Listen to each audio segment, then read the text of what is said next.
All right, everybody. I'm going to hang out here just for 1 second to make sure we're going and that you guys can hear us. So just hang out for 1 second, guys. And we're waiting for that kick on to come on and tell us that we are here. Yeah. Oh, and there it is, guys. How are you guys doing tonight? Welcome, everybody. This is our Patreon mid-month in-depth poll-winning topic. This is where all of you guys put in your ideas. We put it to a vote, and you vote, and whatever wins, Aridif talks about. And what amazing concept we've got tonight. The topic of the night is going to be announced here very soon. But as you guys know, William is obligated elsewhere.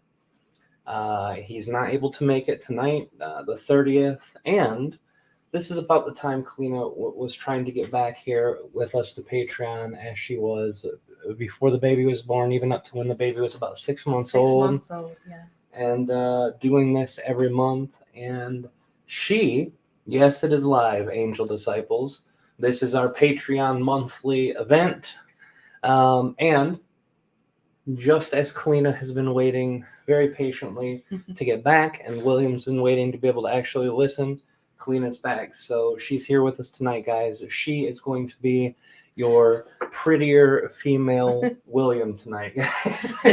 Actually, William's the original Kalina, so Kalina's the new original William's original Kalina.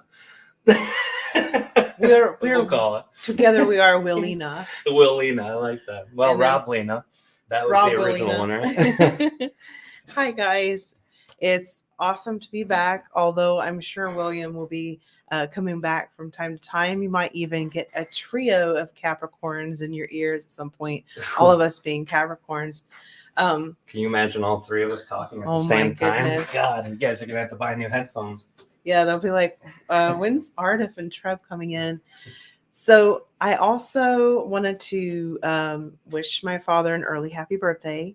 He was born December 17th. So I just want to say happy birthday, Dad, if you're out there listening. And as for all of you Patreon, I know not everyone here is Patreon tonight, but for all of you Patreon people, we're going to have to wish William a happy early birthday too, because by the time we see each other on the 30th, the day before New Year's Eve is when we're all meeting again next. William's birthday will have surpassed, as he's born on the 21st. And then me and Kalina have our birthdays literally less than a week after that. The 4th and the 7th.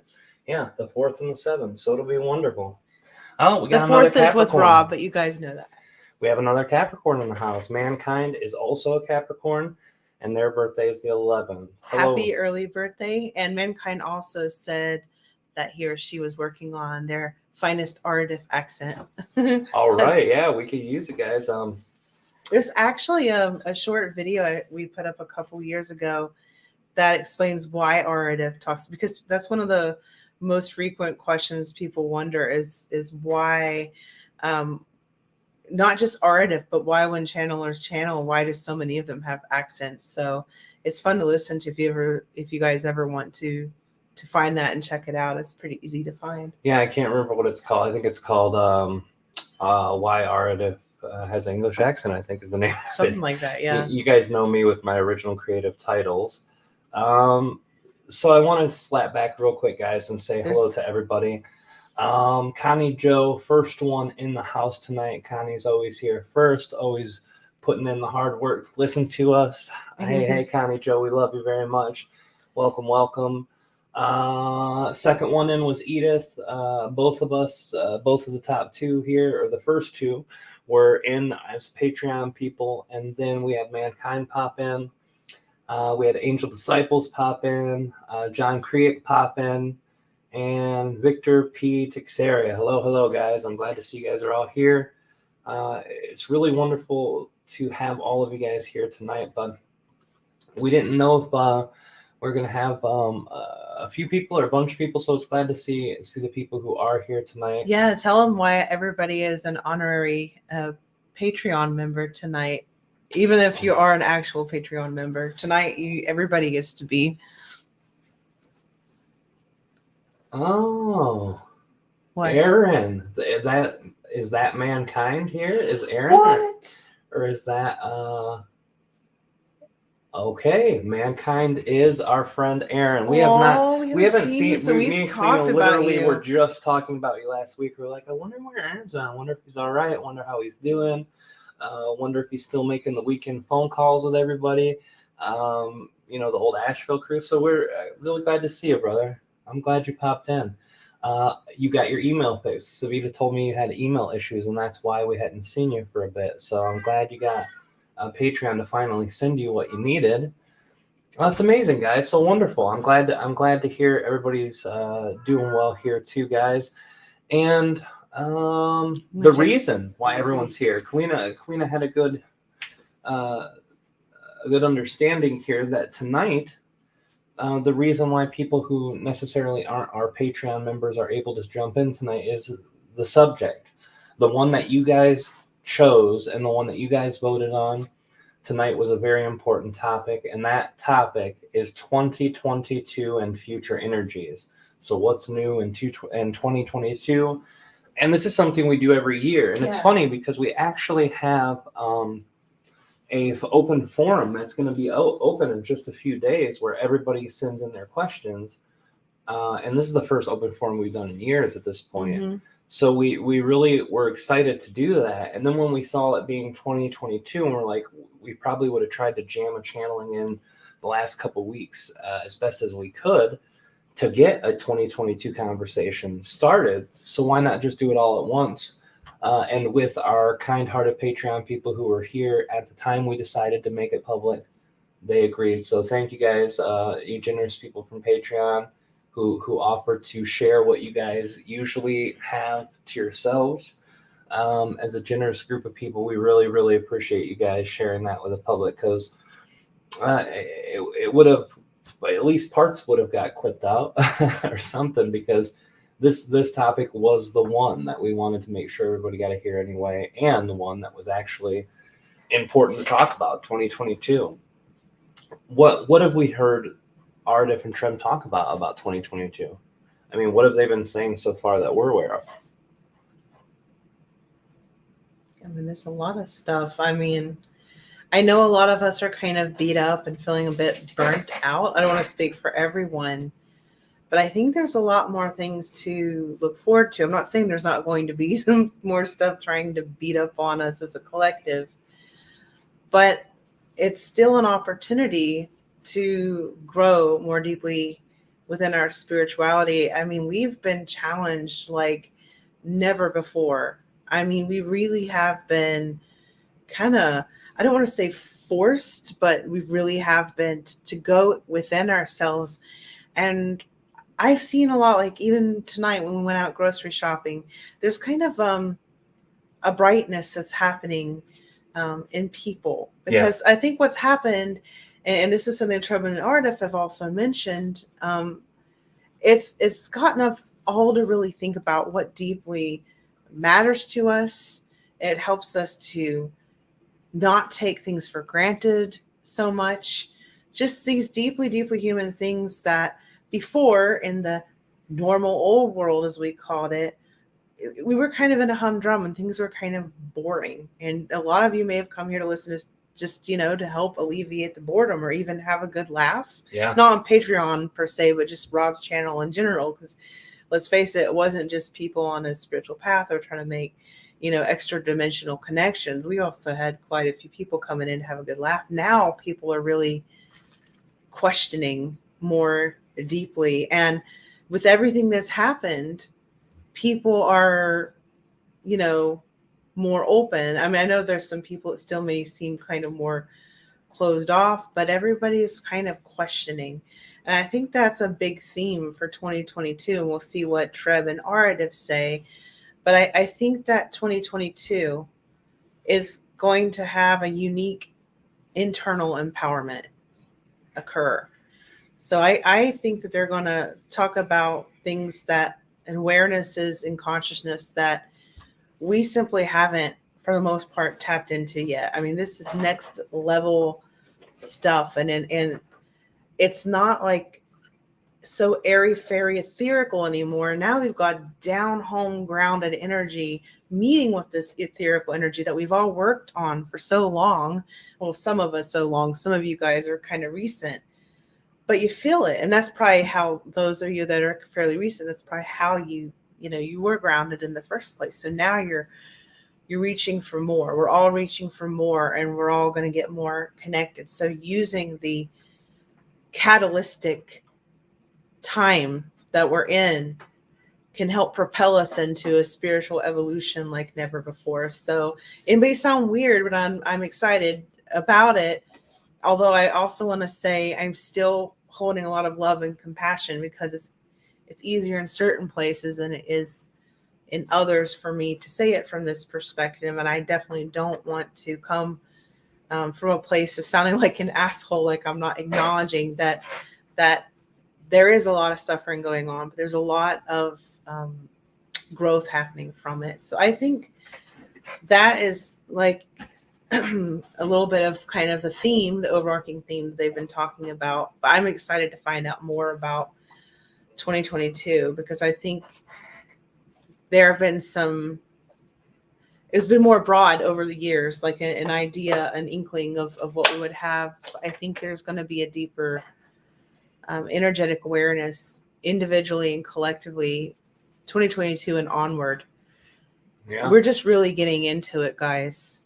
I don't know about you, but I've really been intensely wanting to develop even more my psychic abilities. And Rob, even you, the most amazing channel in the world, if I do say so myself, even, do you feel that? Like, do you, like, you're always kicking it with Treb whenever you're channeling from other people. Right. Have you guys gotten into this topic yet more deeply? I'm going to open the window while you answer. Yeah, no, a little bit. I think it has to do with a lot of things, though. And I want to tell you two stories. Two stories of two different sides, two different people, two different groups, and two different experiences that have the similar thread of what we were first talking about people being different right now. The first one, I have a family member who is double vaccinated, believes strongly in doing their part, believes strongly like it was the best answer with a limited amount of information, and even knew that there was risks, but still took the vaccine. And disclaimer, we know we're not medical doctors. Yeah. We're not trying to tell you guys what to do. I'm just telling you a story of someone else, what happened with them.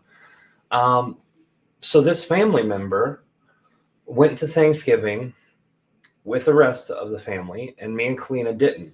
And part of it was because we had the sniffles. Kalina wasn't feeling good. Me and both kids were having a little bit of coughing and sneezing. And I was like, I don't know if this is a head cold or if it's something worse. I don't want to take it into the family, even though everyone there, besides a small amount of them, had vaccination. So we said, okay, we're not going to go. We're just going to play it safe, right? So when we didn't go, we got a call 3 days later from this family member saying, I got COVID. I just tested positive for COVID. Now, this was after this family member had double vaccination, all of these things, and it hit them hard, so hard that 3 days later, they requested to get the infusion process, the monoclonal infusion, yeah. Right? So they ended up having antibodies put into their body from a person who had already gotten COVID and who beat it. And that helped heal them. The vaccine didn't help them. To our knowledge. Now, well, didn't help them as much as they thought it should have, right? Right. As much as they were told it was, as much as they believed it was, whatever the case is. And then this person now questions a lot of things that were happening with them. Now I'm going to tell you another story, another side, another perspective. Me and Kalina were just out and about. This is the first time we've taken the baby for a couple of weeks and been out and about together. I've been out here and there. She's been out here and there. but this is the first time all of us went. Mm-hmm. And we're out at this grocery store, and for the first time since this whole shit has begun, we have people who are wearing masks and people who are not wearing masks. Everyone's nice to each other. It was wonderful. Not guys. one person shooting a shitty look at the other for either wearing a mask or not wearing a mask. Not anyone making comments about you need to stay back, step back, or hey, asshole, what are you doing wearing that stupid face diaper? None of that. And we've seen and heard this almost every time we've gone out. It was for also 2 years. It was also the first time that our daughter, who's 2.5 now, was actually treated like a baby since before COVID hit, because people were scared. Remember, people are more afraid of the little ones. They're like, oh, they're the most infectious and they're not wearing a mask. So she kept bending upwards to look at the lights because she was amazed. And try keeping a mask on a 2-year-old, right? Yeah, right. There was this lady who was she kept wanting to reach out and tickle Lily. She had to keep getting grab her own hand back because she's so enamored, and she was totally masked up and everything.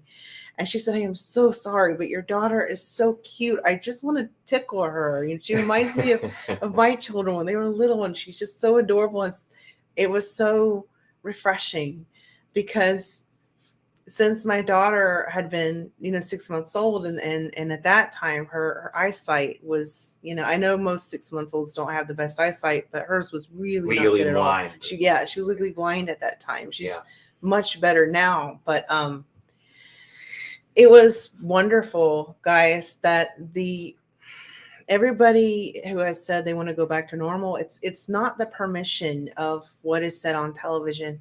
It's us giving each other permission to connect with each other.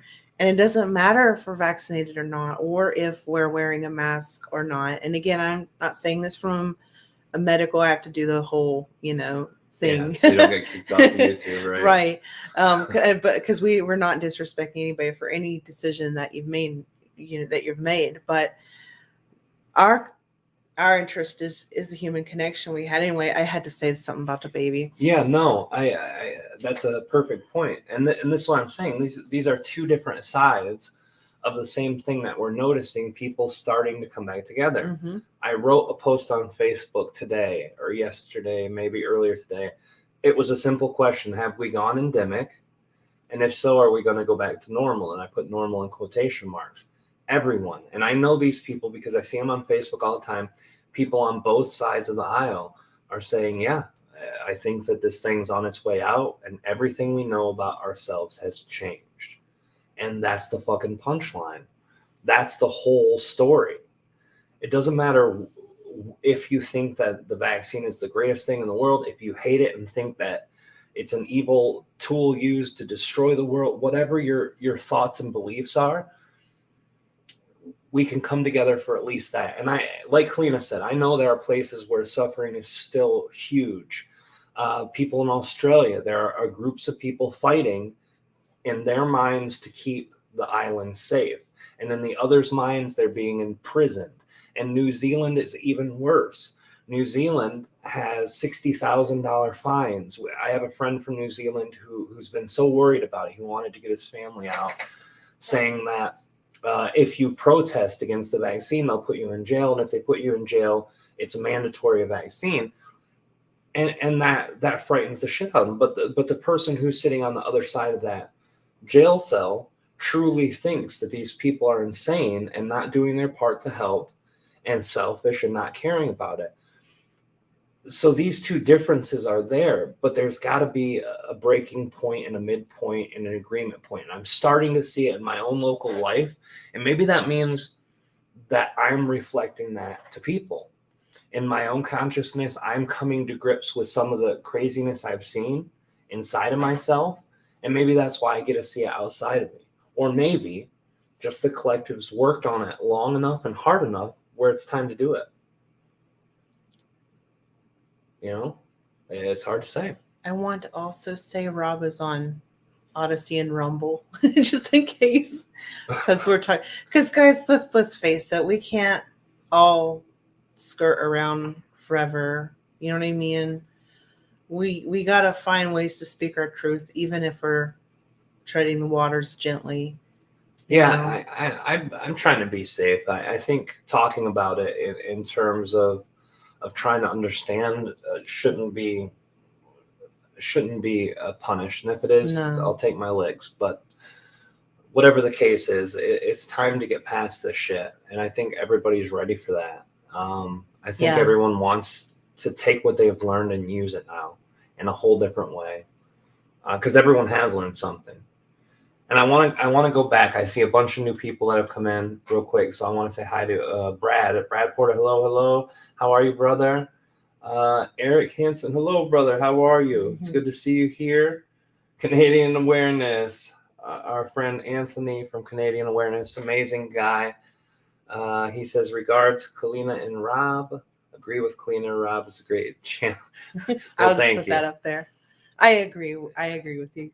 I appreciate it, brother. It's wonderful to see you here and to see everything that you're sharing too. And for those of you guys who don't know, Anthony from Canadian Awareness has been doing a lot of great work with reptilian energy. He's been all over the place lately on interviews. If you type in his name in YouTube, if you like reptilians, and I'm not talking about Treb reptilians are great. Everyone who's here likes them, but even our people who follow our work are mixed when it comes to the draconian beings or the other forms of reptilians like Theta Tauri. Some people can really enjoy that. Some people can't.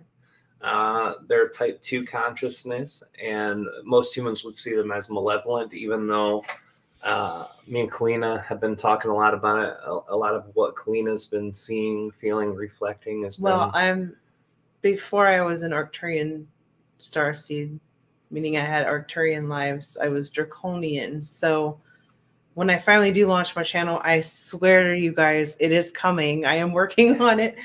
I'll be getting into that more deeply because a lot of stuff is surfacing from those previous lives, and I'll indulge whatever they indulge me in to remember.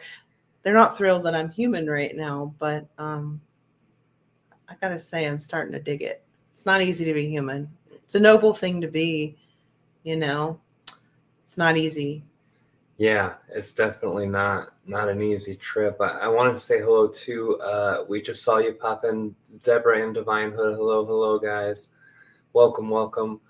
And Angel Disciples lives in New Zealand, so you get it. People are having a tough time trying to figure out the best way to go about things there. And Milk Dud, hello, how are you? Yeah, so some of you guys are coming in just now. Hello, this is Demo. Hello. Welcome. Some of you guys are just getting in here. What you guys have stumbled upon is something that usually happens behind closed doors. Our Patreon group is our paid monthly channeling that we do each month. We have 2 circuits of payments. We have an $11 and a $22, and everyone from Patreon comes twice a month, and we do these live streams. One of them is a topic where everyone puts out one suggestion. Those suggestions go up on a poll, and that poll gets voted on, and the winning topic gets channeled. And tonight, the winning topic happens to be pretty important for everyone, and that's why we're here tonight. The people who arrived first for our live stream for Patreon agreed that they wanted to share this with the collective, and we thought it was a good idea because we're having our Solstice open forum, and this was a perfect time to reflect that energy and share it with you guys anyway. So we just wanted to make sure. Yeah, it kind of makes it a part 1, doesn't it? That's usually when we do the 2022, or not 2022, but the next year coming channel. Absolutely. Absolutely. That's great. Yeah, we didn't even know we were going to cover this tonight until, you did. I didn't. Well, I just found out when we were signing in. I just went onto Patreon to find out which one won. Which one got voted on. Yeah, we got a whole bunch of new people coming in. Hello, Emily, Eleanor, and hello, Aaron. All the E's are here. Eleanor, Emily, and Aaron. Hello, guys. That's Lily's favorite vowel right now. Yeah, Lily is loving the E. But you guys are great. Thank you for showing up tonight, guys. We really appreciate it.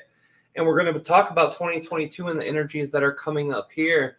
Panteralandia, my good friend. How are you, brother? So good to see you here. That's twice in a row. My friend Reyes showed up for us. So hello, brother. Nice to see you, my friend. I was drinking out. Eric is Milk Dud. All right. And Oh. Eric, that's another E. That's oh, and another Eric. Oh my God, we're full of E's here. Well, hello guys. Welcome. Thanks, Ray, for coming, brother. I appreciate it much. It's nice to see you here. Well, I'm glad everybody's here, man. We got a lot of people popping in now. It's really nice to see everybody. I'm gonna check something real quick, guys. Let me see what we can do here. I'm gonna try something real fancy, and hopefully it doesn't do nothing stupid to me here. Oh no, I see. We've got some behind the scenes stuff going on here. Yeah, I'm gonna see what I can do here. All right, let's see if that does anything. Hopefully that didn't cut off our live feed, you guys. I think we're good. All right, beautiful. All right, so I just tried to pop us out over on 2 different channels too. I tried to open up my ET Whisperer 2 and my new Twitch page. Yes, I have a Twitch page now.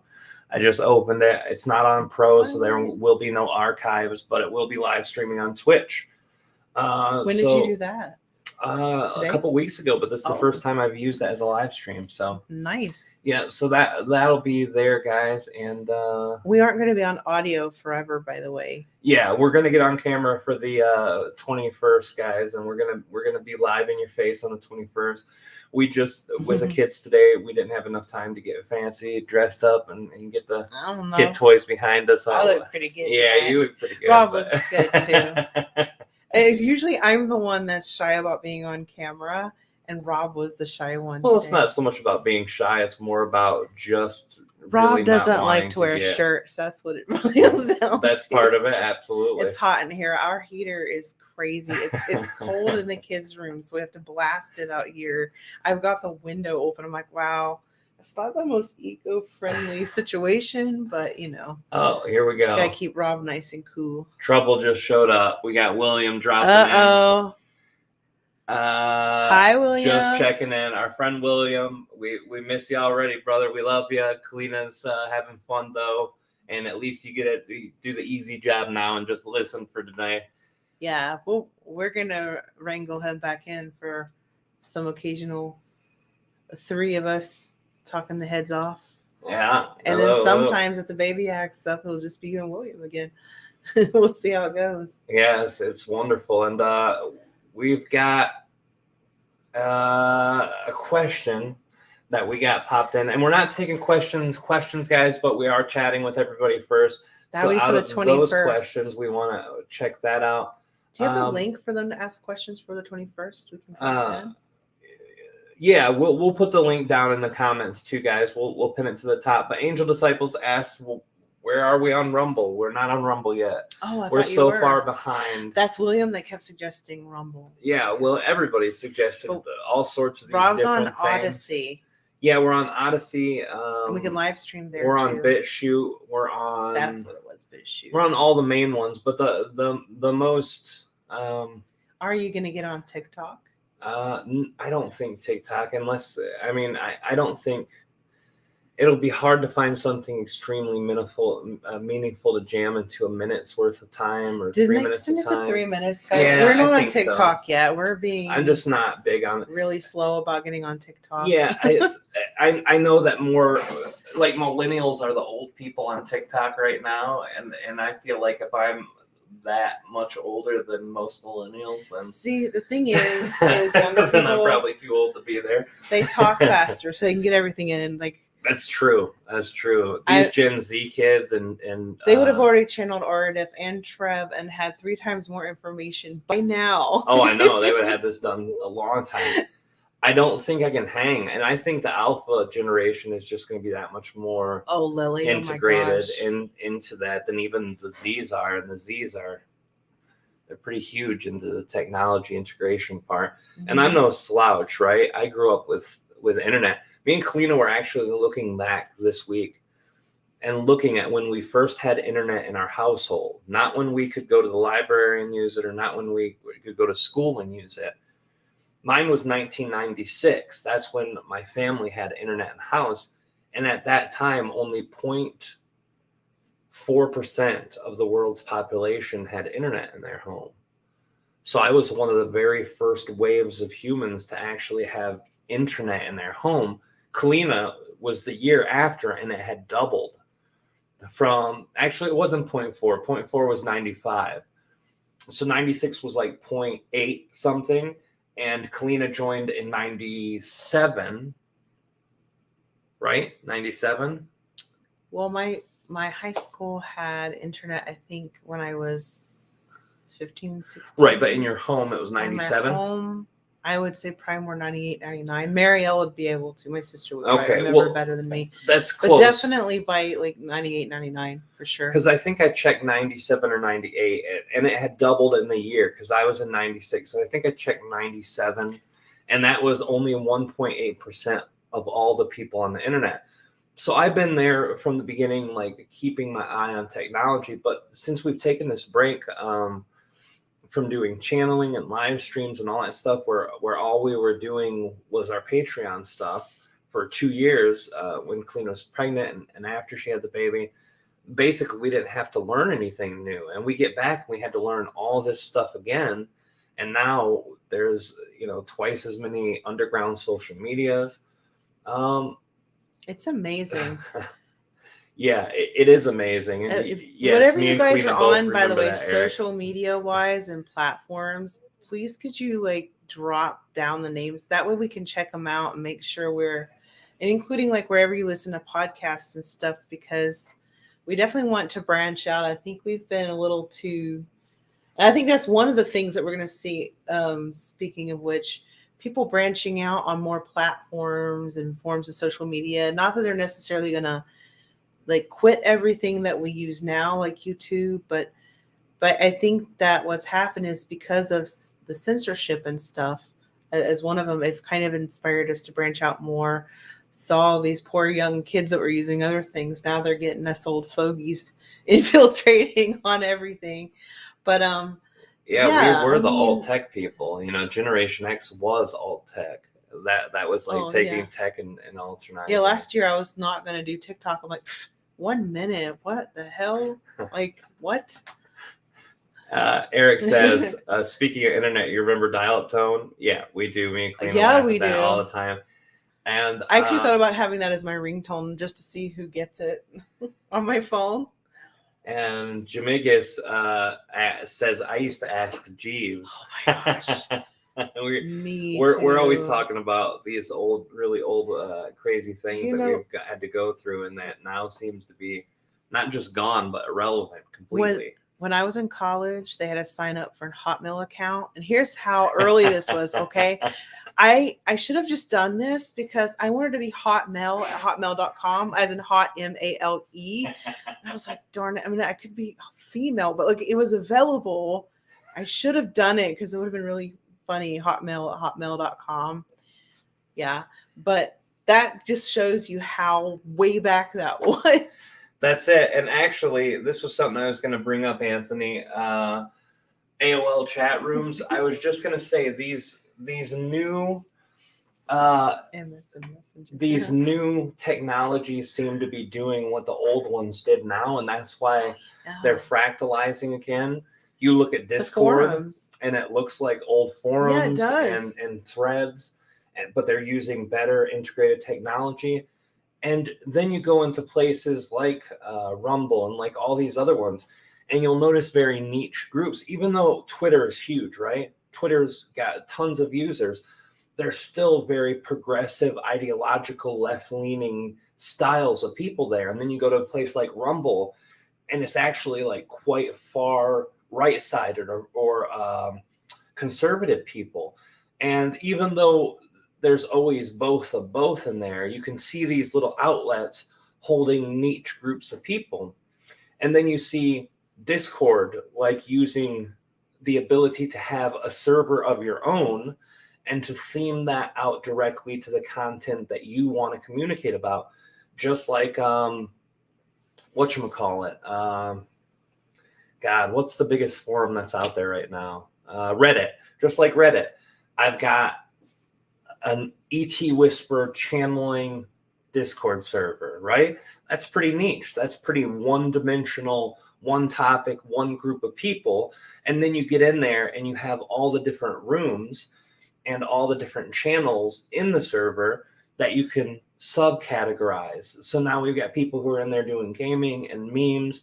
So it's really taken the old school energy back, reworked it, revamped it, and made it better than it ever was, and made it being able to connect with that energy of technology, integration of desirable content for specific groups, and the ability to stretch one topic out into a million again, just like the AOL chat rooms and just like all the things that we had as we were young and teenagers. Speaking of which, Discord.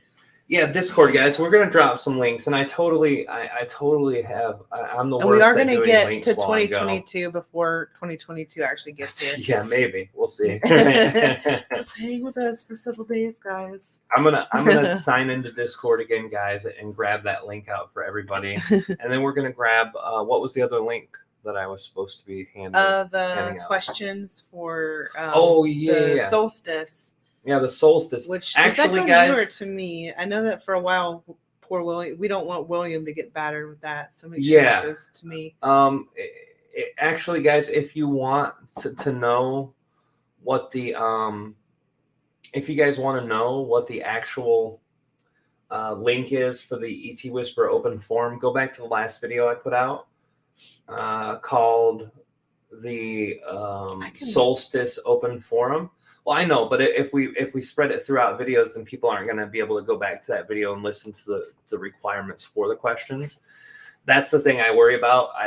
If you're hearing this now, guys, and you haven't listened to the last video, please do, because we'll give you the link. We just don't want that link going into a place where people are going to be able to not hear the requirements. Because if you write questions and you do them in a certain way, they're going to get knocked out of the ability to get answered, and I don't want people to lose that. So we'll share the link. Go ahead, Mom. You can get the link and share it if you want. I have to pull up Drive. But we're just it's on the YouTube. You can actually go to the YouTube channel. It's pinned right in the top comment from the last video on YouTube, on the ET Whisperer main account. I had to go out of here though to do that. I'll get it. I'm literally right next to it. Sorry, guys. We're just trying to get you some links before we start. I can go over the basic, and it's just basically it's one question per person, and it's no questions within questions. And to be quite frank, if I'm seeing questions within questions, I'm just not going to ask that, because it's obviously there's only a finite amount of time and we don't get to everybody's questions. So we try to be fair to everybody and make sure everybody gets a question in. And I understand some things are like, follow-ups and stuff. If it's all related, that makes sense. But if it's really a question within a question. And the other thing is, it's okay to have a backstory, but if it's going on like forever, like just multiple pages worth, that will take a lot of time, and that might be better suited for other things going on. In the future, just not for an open forum. I would really suggest you guys, if you guys are going to check out, to go to that last video that we did, and I'll drop the link to that video and listen, because everything Kalina said is exactly perfect and correct, but the deeper reasonings for that and the more specific reasons are also there. If you don't do questions within questions, and you don't do multiple sentences or paragraphs of information to ask a question, and you're not asking about other people directly, like what their experience is, what they're thinking or feeling, then you should be okay. But if you want more insight to that, you can go there to this video, and we'll make sure to get all these links into the pinned comment too as we go, guys. Because I know that there's, like I said, there's tons of stuff on that video. But there's also a reasoning behind why we wanted to do it. And I think that's why that last video was also important. it's not just, hey, it's a solstice, everybody. It's a very big event that's this solstice represents. Yeah. That it symbolizes the energies behind something that Treb and Aridif have literally been talking about from the day I've met them back in 2010 with Treb, and then 2013-ish or 12-ish when Aridif briefly introduced, and then 2014 or so when he started working with us full time. Yeah. Really important reasons there. And that's why I suggest just to listen to that video if you haven't. But you know, you guys do what you want to do. Obviously, if you don't want to listen to 30 minutes to explain something that we just already explained, then it probably don't need it to. It's interesting, though, the way that you describe it on there.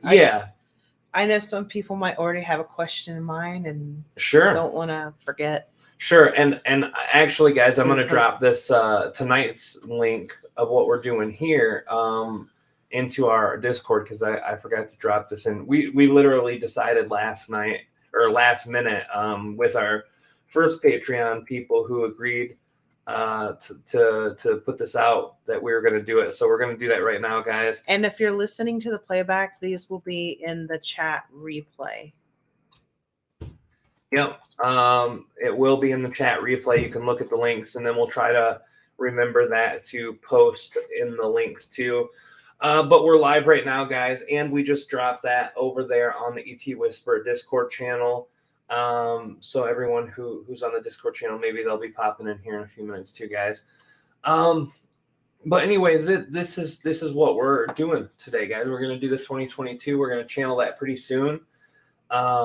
This being normally our Patreon evening. And normally William's been with us now for almost a couple of years at this point, doing these every week. Kalina's first week back. So it's really like a double, triple whammy of changes for a lot of people. We're glad that you guys have been hanging out and rolling with us through the changes, because nothing we've done in the last 6 months has been like we've done it for the last 2 years before that, with the ET Whisperer, with Kalina's new stuff that's coming out. Mm-hmm. With Patreon, with live streams. Well, plus, we need to wrap it up. William sure put in like some creative edge into, like, with the music and everything, which we did, you know, with our own when we had our radio show. Yeah, we want to bring back. But boy, you want to? He set the standard high, right? He sure did. And we're like, guys. Sorry, we don't have the music and the bells and the whistles quite yet, but we're getting there. Right now, we're just making sure baby stays asleep, and that is great, because yeah, she's had some issues with the sleeping. Rob had to step off for a little bit. So, what do you guys think? While Rob is taking a quick break, what do you guys think about 2022? What do you guys feel coming up? What do you feel in your heart, in your soul, in your mind is the overall kind of theme for 2022?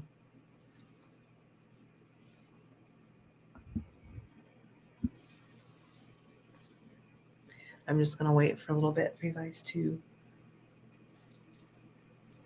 write what you're going to say. And obviously, I spoke earlier. For those of you that came in later, I kind of went on a tangent on at least what I think Treb and Aridif. I might actually record something on my own channel regarding 2022.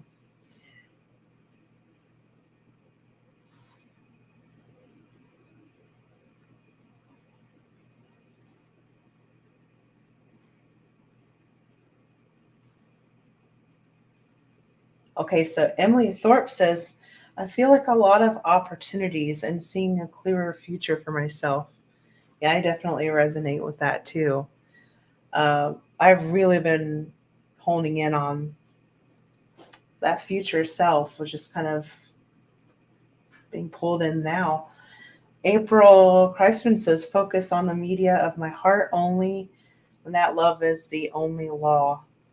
I feel that too. I've actually been practicing this where I'm cutting off. If there's any kind of TV or media or anything, I cut it off by 1 p.m., if not sooner, just so I can make sure that I'm tuning in to my heart and my highest excitements. Because let's face it, we're easily distracted with all of our devices and everything. So basically, sweetie, while you went back for a second, I just asked everybody else what they're feeling picking up on 2022. Yeah, I'd love to see what you guys are saying here. Mankind 2022, nice. Balance, discovering the power of our own archival nature, as Metatron would say. Beautiful. Quantum lift. Love that. I do Every too. minute of that. That's amazing. Absolutely. That's beautiful, brother. Thank you for sharing that. And Divine Head says, I think 2022 is going to be more awakening of the divine within, is seeing more of the matrix type system from a more expanded perspective. Yes, I do. I totally get that. I've been thinking it not in those exact words, but very similar. Just, the illusion, if you will, it's an opportunity to, hone in on what's real within ourselves and to follow our own excitements and use it as a catalyst to grow. It's amazing. Absolutely. And sorry, we just went live on YouTube channel 2, the ET Whisperer channel 2, and Twitch. I'm sorry, I thought we were going live on that earlier, guys. But are you want to do Facebook too? Well, with the program we've got, we only have 3 choices. Gotcha. So I chose Twitch today in the second. Well, hi to anyone on the second channel. Yeah, welcome, guys. We're here talking about 2022, what's coming. You guys got to sit in our sneak peek of the Patreon. Our lovely people at Patreon decided to let us share this in a collective sense for the greater collective. So that's what we're doing. And we're talking about 2022. We're talking about what we've gone through the last couple of years. We're talking about the shift of consciousness, but we're also talking about the larger cycle of energy that leads into 2022. So I guess this is kind of a good segue, even though I said just go back and listen to the other video to get the deeper reason. Let's talk about what Treb and Aridif have been talking about since 2010, since I first met Treb. Treb says the cycle of 2012, because I asked him, what is all this 2012 hype about? Why is everybody else jacked up about this? He said accelerated consciousness to help manifest more energy, to help open the energy, to help shift from a 3rd density, 4th density perspective.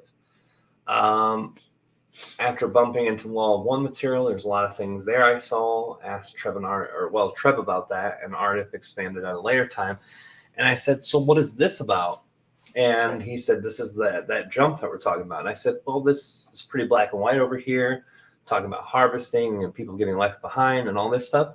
So Treb had a very different perspective. And a lot of that you can go back and listen to.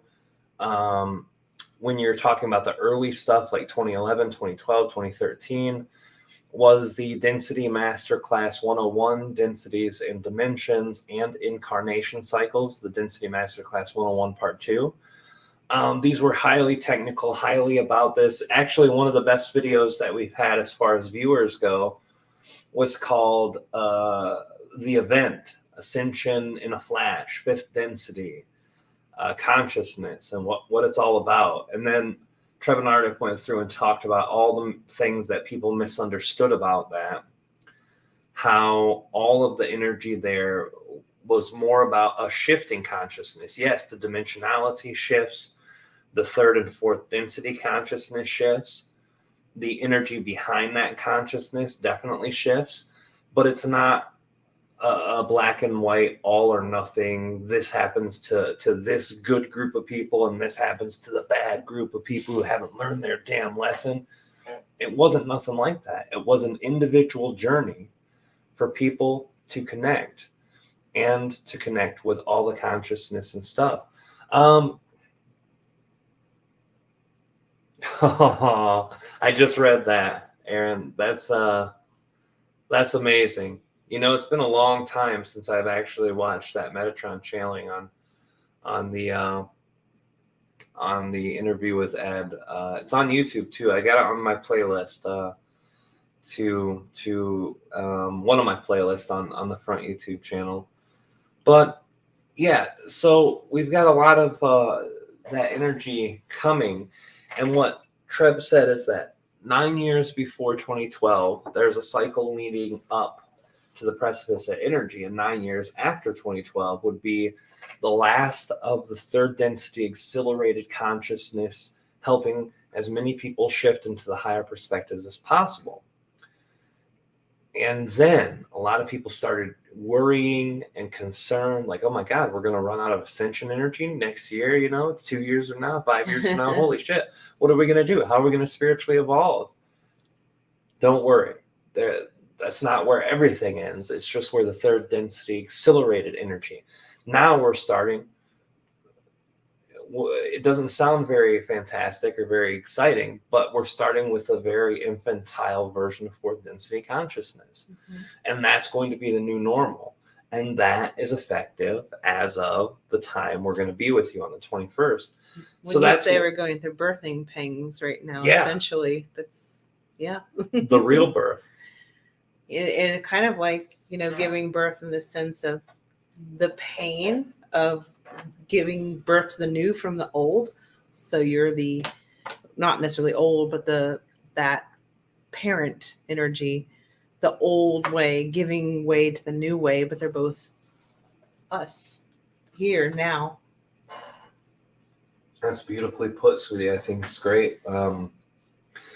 Honestly, that's it. The new fourth density being that people have talked about forever and ever. We've already been there. We actually started back in 2003, kind of made the final adjustment in 2012, and we're getting ready to be done with the integration of the newest part of our cycle on December 21st of this year. And I've been waiting for this year for a long time because I knew Aridif Treb have said publicly back since 2011, maybe 2010, the end of 2010, all the way through up until recent years, that this energy specifically for this time of year is going to be phenomenal. Not phenomenal as in special or great or grand, but special as in this will show you that you're ready for the next part of your experience, that you're ready for the next stage of personal human evolution. And I already feel like that's right there. I already feel like that's what we're with right now. I feel like that's what's been around us this whole time. Mm-hmm. And that's why we're all doing the same shit that we've been doing for 2 years. And the same reason all of us have gone out of our minds or watched others go out of their minds.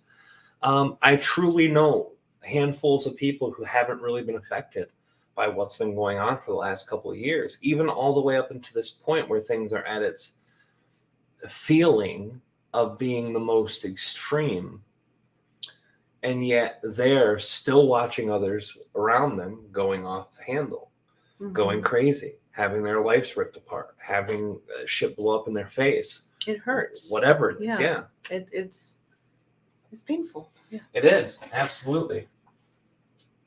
But yeah, there's a beauty. There's a beauty in it too. So what do you think? You've been around Treb and Aridif more than any human, even people like Vashta or Savita, who were exposed to Treb and Aridif's information before you. You personally have been around their energy longer than any other human. Mm-hmm. What do you feel like they have tried to say that most humans don't understand when it comes to this type of energy, about ascension, about fourth density, about 2012 and 2022 or 2021 and 2003 and the whole cycle? Well, I think there's so many things that they get into, but one of them is actually believing that the power really is within us. We're not the helpless victims we make ourselves out to be, nor do we have to agree with our perceived oppressors that we're the victims. Even if they're holding us down, they can't take our soul. They can't take our soul. They can't take away the various challenges that help lead us to greater states of enlightenment. They're just challenges, and some of them are very real and they get very, very raw. But no matter what the cards, as we see it, deal with us, we also create. This isn't like a black or white situation. It's not just what cards are dealt with us. It's having the excitement to create new cards and throw out the ones that no longer serve us. We don't have to actually play by the rules that are given. Does that make sense? I'm not saying be a crazy rebel and tear down everything, but I'm just saying, like, and what they've said is to be your true self and to find out what those excitements are. And I know sometimes people get a little confused about what an excitement really is. It's not simply some mere addiction or some severe attachment, but it's this something that drives your soul is driving you. Everything, every ember of your body knows, every part of you knows that you're meant to be doing something. And even if you're not sure what that is, you get this impulse and then the divine just leads you there. You know, when Rob was, before Treb connected to him, he was trying to learn how to channel the dead. He was trying to connect with people who had passed on. He didn't expect to meet this giant lizard man who had all this great wisdom. So I think the excitement leads you to something even greater than you could maybe even fathom. So I think also letting go of those expectations. People, when they're trying to create, you know, they want to create their own reality, and they get so disappointed because you might be getting a real smackdown, you know, but it turns out it's just you're taking a sharp corner to get where you need to be eventually. And it might seem, you know, terrible, but, you know, it just, no matter what is going on, just holding it, because yes, we may die in this body, we may get it in the next life, whatever. We don't die in the soul, you know, but constantly leading to that excitement. I think that's really important, finding that, living in your truth and living in the moment. You know, I get it. It's easier said than done.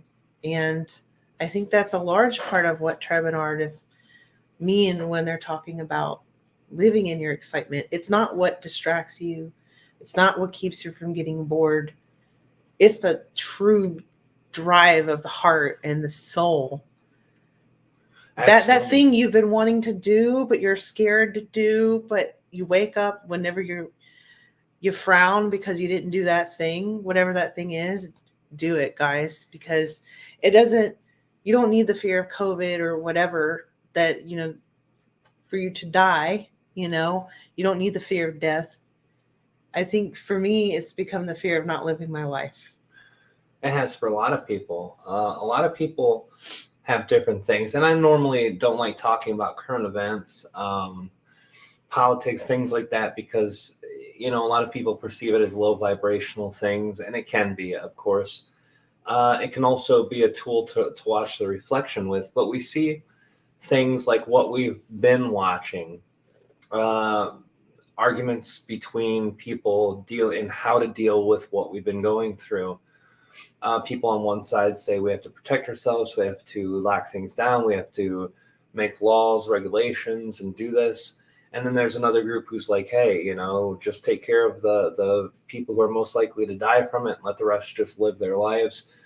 So there's two different energies there, but it's not the only energies that are different. I don't know if people keep up with the more recent events, but there's talk about the Roe versus Wade case about abortion being handled by the Supreme Court in the United States, and that with the people who are on the panel that it might be reversed. So all of a sudden, half the states in the country might just say overnight abortion's illegal.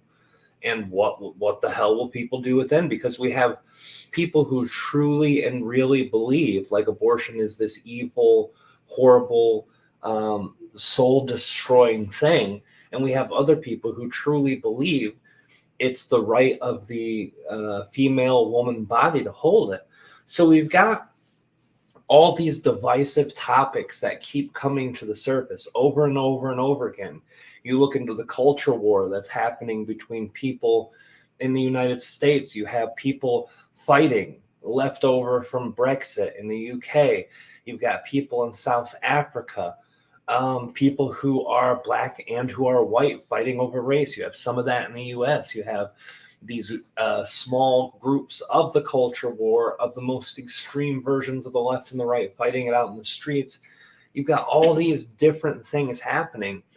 And what it shows to most people when I hear them talk about it is, this is what's right and you stand up for what's right, or this is what's wrong and you need to stand against what's wrong.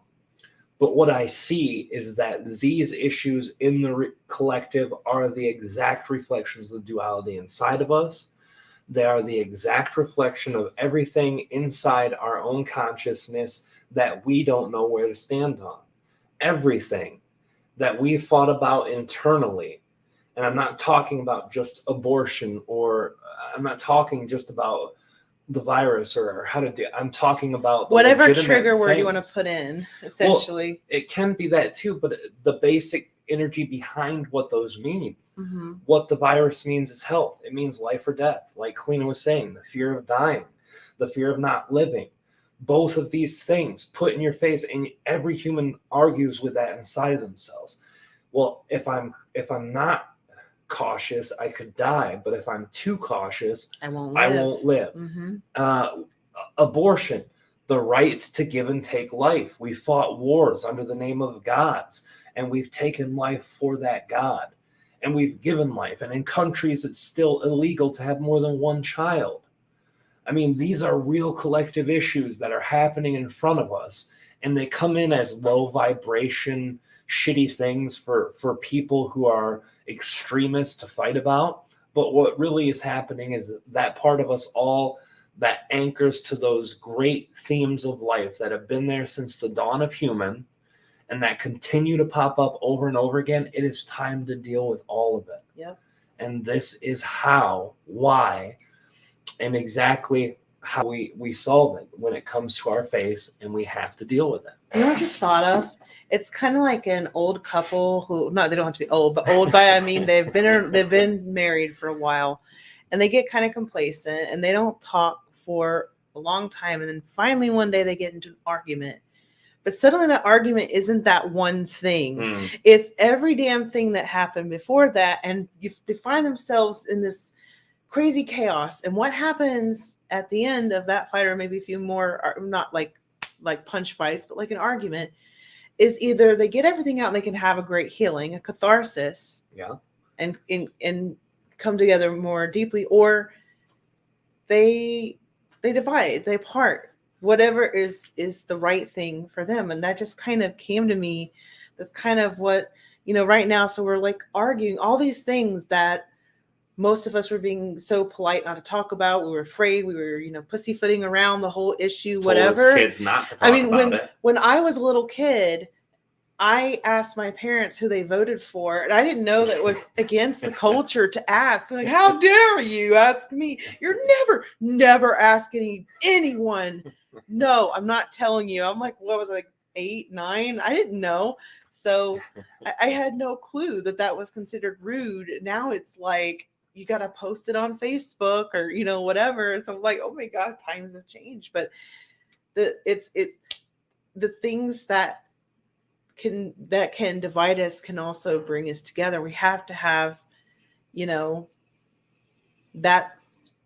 these arguments, especially when we're talking about, forget one world government. To me, it's like just one world. We literally can connect over the internet, various cultures, races, religions, atheists, science, whatever you want to call it. We can all be here, and at some point it'll go from arguing to really talking and understanding and inspiring each other. Why do you think the way you do? Why do you feel the way you do?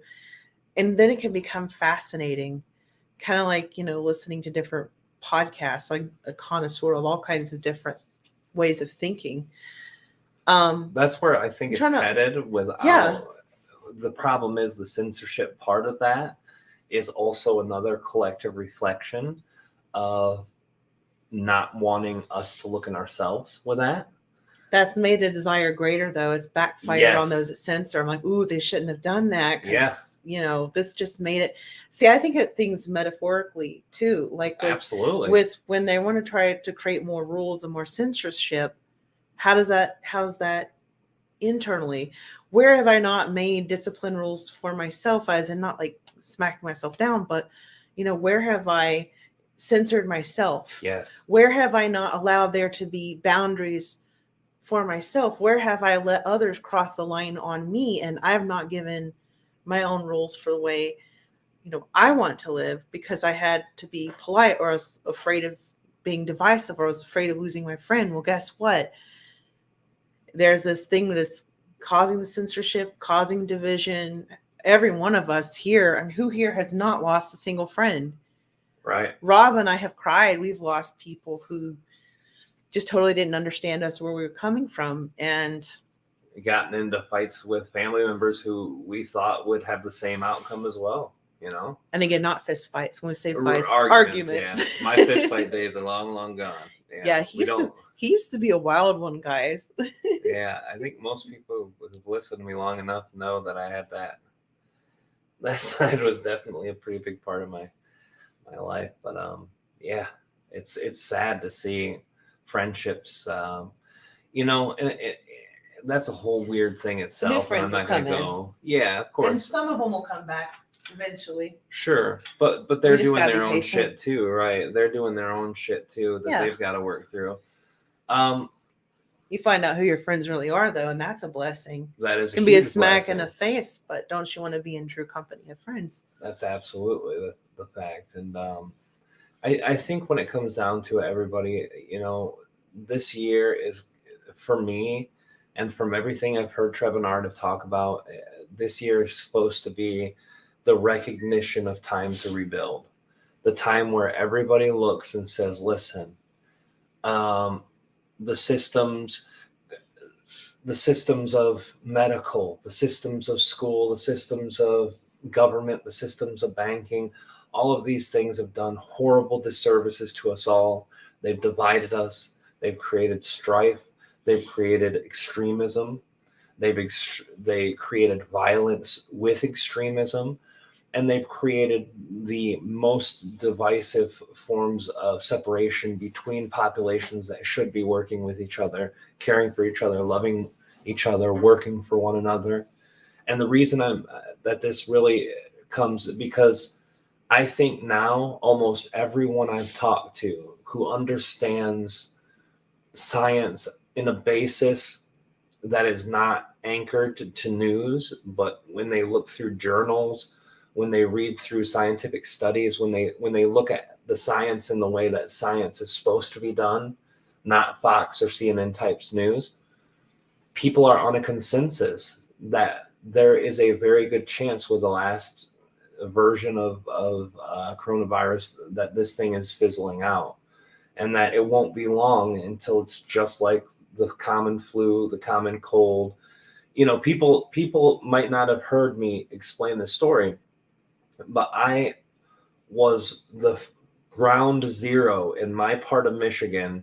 My son and my son's mother were the first people that I knew who got the swine flu back in 2008. That was the first time it hit U.S. soil, the most extreme version of it, and the most horrifying experience of my life.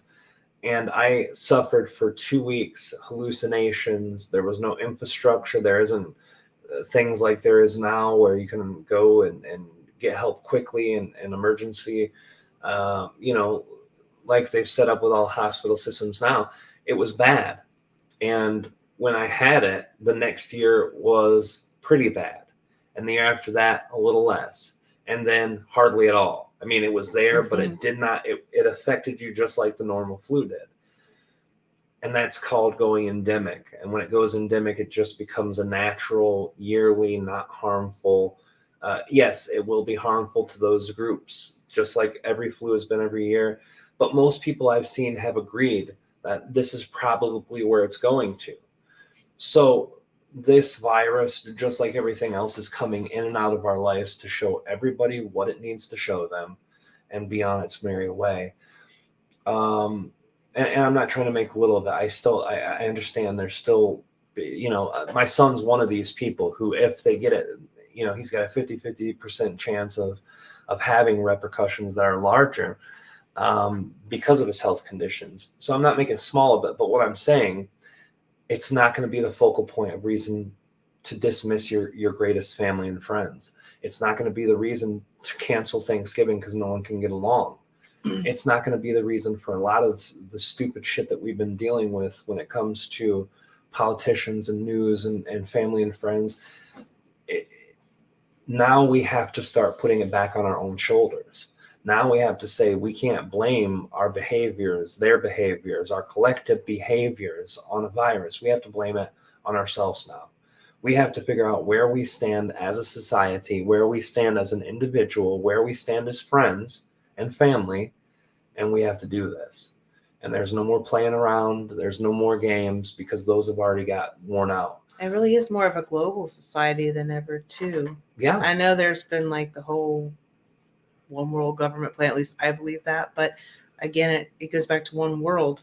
Have you ever thought so much or had so much compassion in your heart than these times for our brothers and sisters and anything else you might identify with in other countries? Yeah. Right?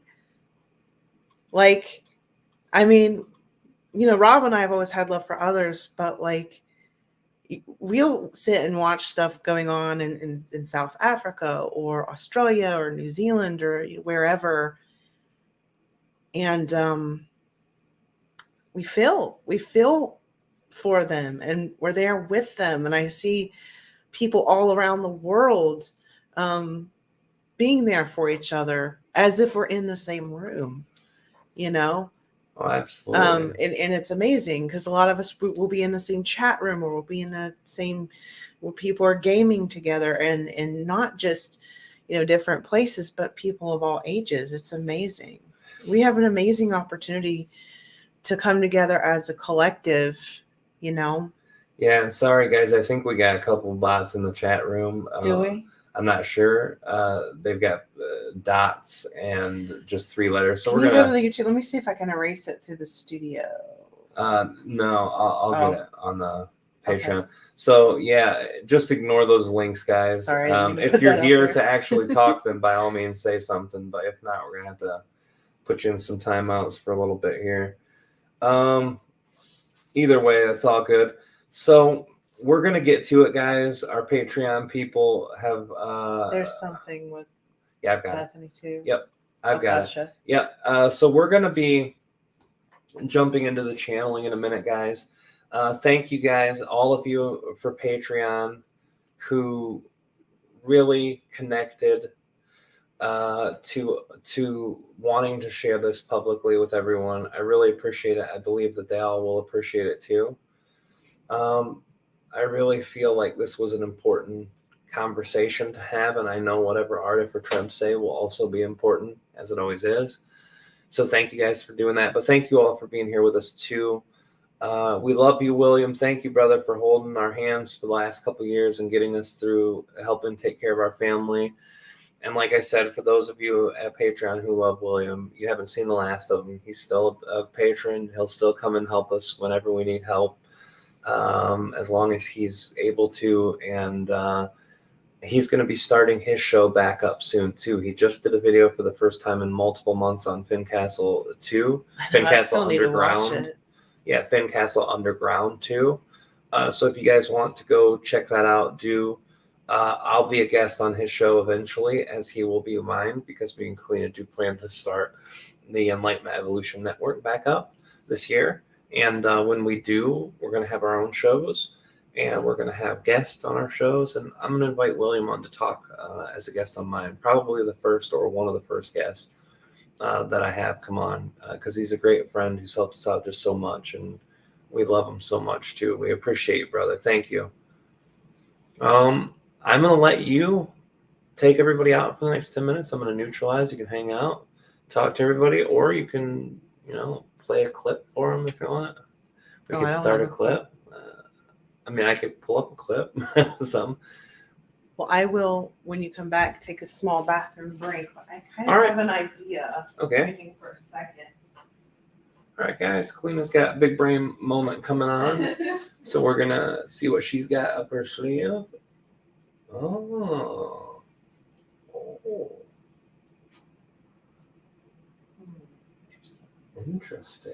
Interesting, she says. She will entertain you guys, I'm sure. Well, I was reading in. If you want to go use the restroom now, Mom, too, you can. And I can Yeah. chat with everybody. Go ahead, and then when you get back, you guys can hang out with everybody. I shall be right So back. Kalina will be back in a minute, guys, and we'll just hang out for a few minutes.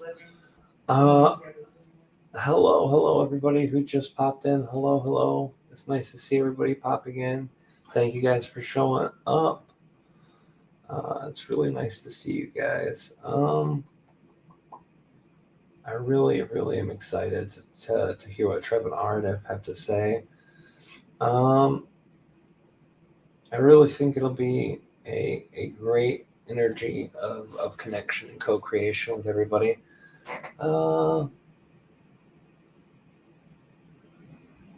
Yeah, I'm just reading through some of the messages, guys.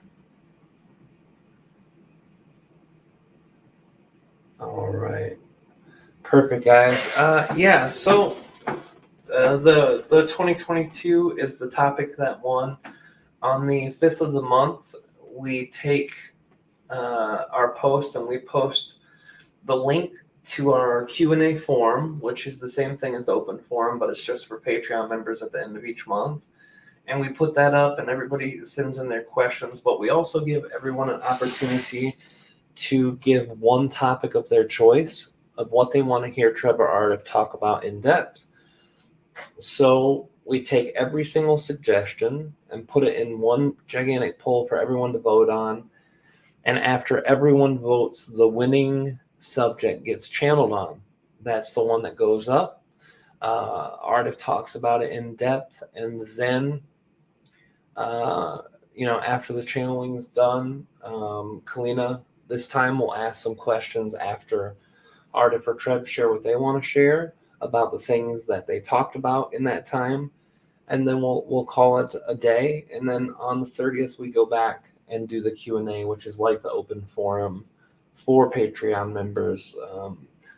Random choosing of questions that aren't disqualified for the types of questions that we allow, and then we go from there. So this is something that you guys normally don't get to see, but our Patreon people asked us to share it publicly. We thought it might be a good idea. We asked them how they felt, and they all loved the idea. So thank you guys from Patreon. We really love you guys. We really appreciate it. Kalina will be back in just a minute, guys, and then I'm going to start neutralizing. It's almost midnight here, which puts us way past what we thought we were going to do tonight, but we've just enjoyed hanging out with you guys and talking, seeing what you're up to, seeing how you're feeling, and all of that. So it's really nice to see you. And don't worry, Tina, you might be a tiny bit late, but we're running so far behind that you're just on time for the channeling. I'm going to be neutralizing soon, guys. So that's definitely something that we'll be going to in a minute. No worries there. It's really a wonderful energy, guys. And I'm sorry I'm not being more talkative. I'm already trying to get myself as neutral as I can as I'm still talking, so that by the time I channel, we can get right into it and get going with a good, strong connection and get moving. It's something that we're going to be doing again.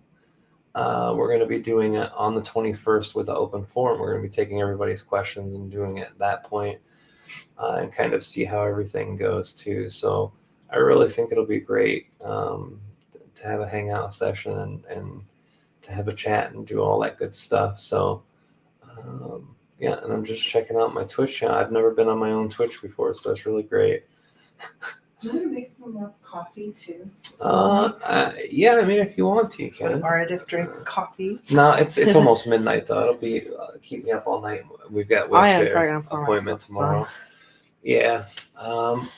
I forgot. I've got to get to Jeremy's wheelchair fitting appointment tomorrow. Oh, that's right. Yeah, so I'm All right, I'm going to shut up, guys. I'm going to let Kalina take you guys into a journey for the next few minutes.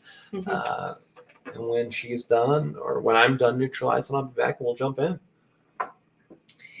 All right, guys. So I wanted to share something with you because I am so fiercely interested in the topic of channeling. Have been for years.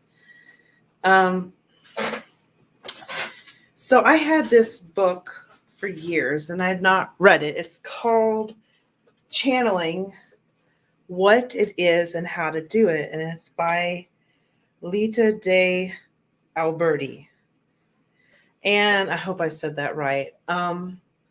So the other day I was walking out of the room and I have all these books on channeling. Just again, I love studying about different channelers. This is something that was written in, let me see, it was first published in 2000, but it has copyright 1998. So this is like, you know, what we call old school channelers. This person was channeling for a long time. And so I was walking past our, where our books are, and I felt a pull. And I turned around to spot that this book was calling to me. And I think part of it is because, Rob especially has been teaching these how to channel classes. It's always good to get other perspectives of how other teachers teach and how they help guide you to that. So I thought it would be nice. I actually thought about this the other day to read some to you, but I also wanted to send out some love because when I was reading this, I was thinking, oh, this is so amazing. I'm going to get in touch with her. I went on Facebook to find her, only to find that she had passed 2 years prior. But I'm really grateful that she left this wonderful book. I was sad to see that she didn't have any connection to anybody that I know of in our circle. So she's just really been around. Maybe some of you have heard of her. But I definitely think that, and I noticed that this is still available from weiserbooks.com, WEISER books.com. And they have their website still. I think her husband's name is Marty or Martin. I might be not remembering it correctly, but they had a school called the School of the Living Light. And incidentally, it looks like her husband, I'm assuming it's her husband, 6 months ago started putting her meditations on YouTube. So definitely check that out, because guys, what the pioneers of channeling, I know channeling has been going on for thousands of years. Humans have been able to do it. But this is like this generation of people, like for instance, Daryl Anka and Jane Roberts, they really brought in this wave of channelers that are coming in now, because I believe most people that want to channel, they will be able to, if not all of us, because essentially we're always channeling. We have to connect to, our inner wisdom, our guides, and it comes out in different ways. So I thought I'd read a little bit on this, if you guys would like to hear, because I think it's just really good. And so when Rob is ready, he'll come back. So I'm just going to kind of start from the top. So I won't read the whole thing, just a disclaimer for anybody who's worried about copyright stuff. And I'm going to dedicate this to her and her husband. 2 years, not a long time. All right. So all about channeling and guides. And a quote from one of her guides, Orton: "I'm dwelling in a form which you would appear perhaps as simply a shimmer, a movement within the air. What is channeling? Channeling is the means by which you can make a direct connection with a non-physical or discarnate being called a guide. It is a process of consciously connecting with entities who exist on other planes of reality, and those who do so are known as channels. Throughout the history of humanity, people have channeled various types of entities. I prefer to distinguish channeling from the work of mediums. Mediums work with dead people, entities that have been in existence as human beings and have now passed on. The focus for mediums is to prove the existence of life after death, but the focus for channels is less narrow. The work of mediums is, however, extremely valuable, as it is important to realize that there is an existence after death, and their work is complementary to that of channels. Channeling involves deliberately shifting your awareness to achieve an expanded state of consciousness. You have to learn to concentrate and to get your own thoughts out of the way so that you can become receptive to your higher guidance. The ancient Egyptians, for example, channeled the god energy, while in ancient Greece, the Delphic oracle was frequently consulted. Even in the Bible, Old Testament prophets channeled energies which they identified as, quote, God. Madame Blavatsky, the founder of Theosophy, channeled a series of masters and as a result wrote Isis Unveiled, a classic book about ancient religions and their revival. Alice Bailey, inspired by her Tibetan master, set up the Arcane School. Probably one of the best known recent channels is Edgar Cayce, who would sink into a state of hypnosis in which he would provide astonishingly accurate readings for his clients. Jane Roberts and her guide Seth brought through huge amounts of information in their books. While finally, Sanaya Roman is a gifted channel who has helped thousands on their path of growth and personal development. Some people hear clear words from their guides, others see pictures which they describe, and still others just get a sense of what the guide is trying to convey. As you do more and more channeling, the guides help to develop this gift of connecting. Guides exist outside of space and time, and as a result, they are able to be with you at any time you wish. They do not have physical bodies, although they may well once have done on either this or another planet. However, such guides were frequently teachers even when they were physical, and since their passing over, they have continued to develop spiritually. A gateway into love. The higher realms where the guides exist are full of love. Your guide's aim is to make you more powerful, more independent, and more confident. Your guide is full of love, compassion, and understanding for you. Your guide knows that you have a higher purpose, which represents the real heart of your reason for choosing to be born at this time and in these circumstances. I believe that before birth, each of us is encoded by our soul with a mission, our higher purpose for this lifetime. We consciously choose this with our soul's guidance. A clearer viewpoint. When you channel, it's like climbing to the top of a mountain. You will discover more about yourself and others and see your life from a higher, broader perspective, which helps you to discover the deeper meaning of situations in which you find yourself. A means of self-help.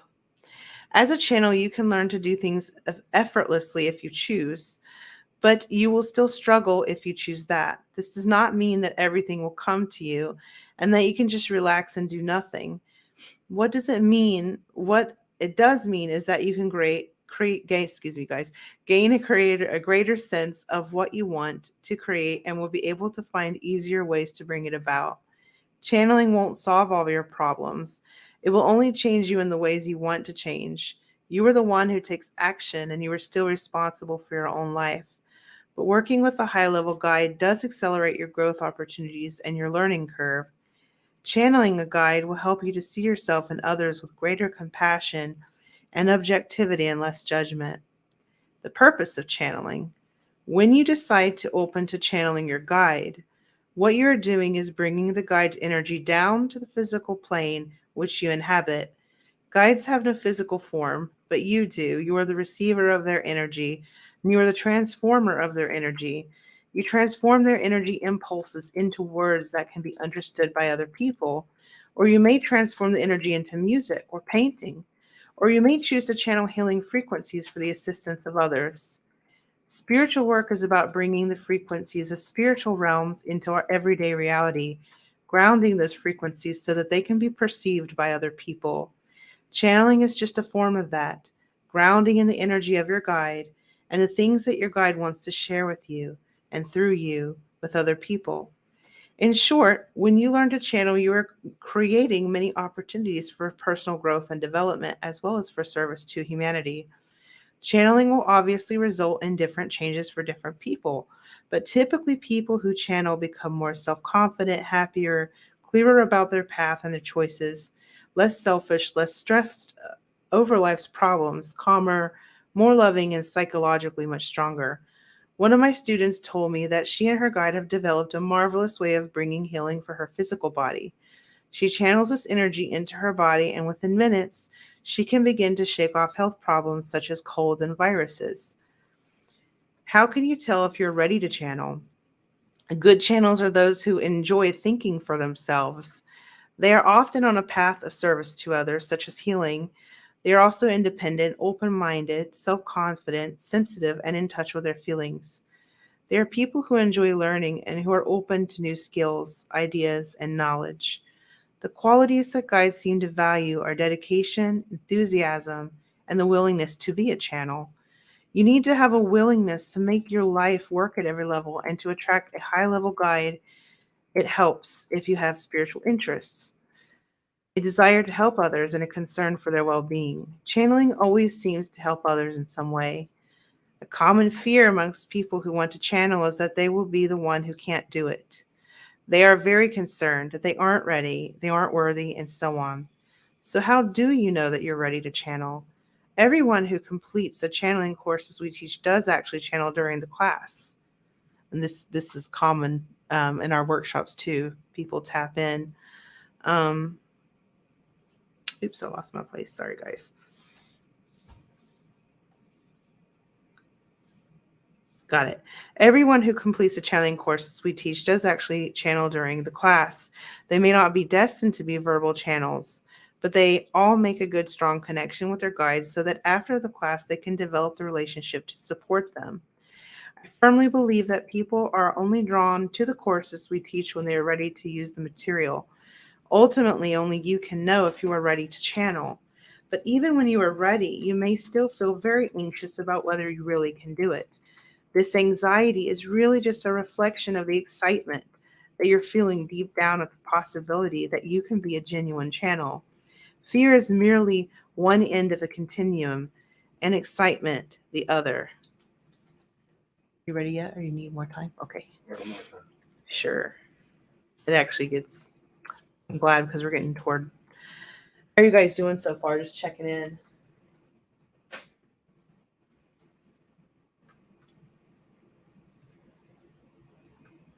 It has a little time lapse. I'm going to continue though, but I will peek over, make sure you guys are good. I'm going to turn the mic toward my voice. So other fears about channeling.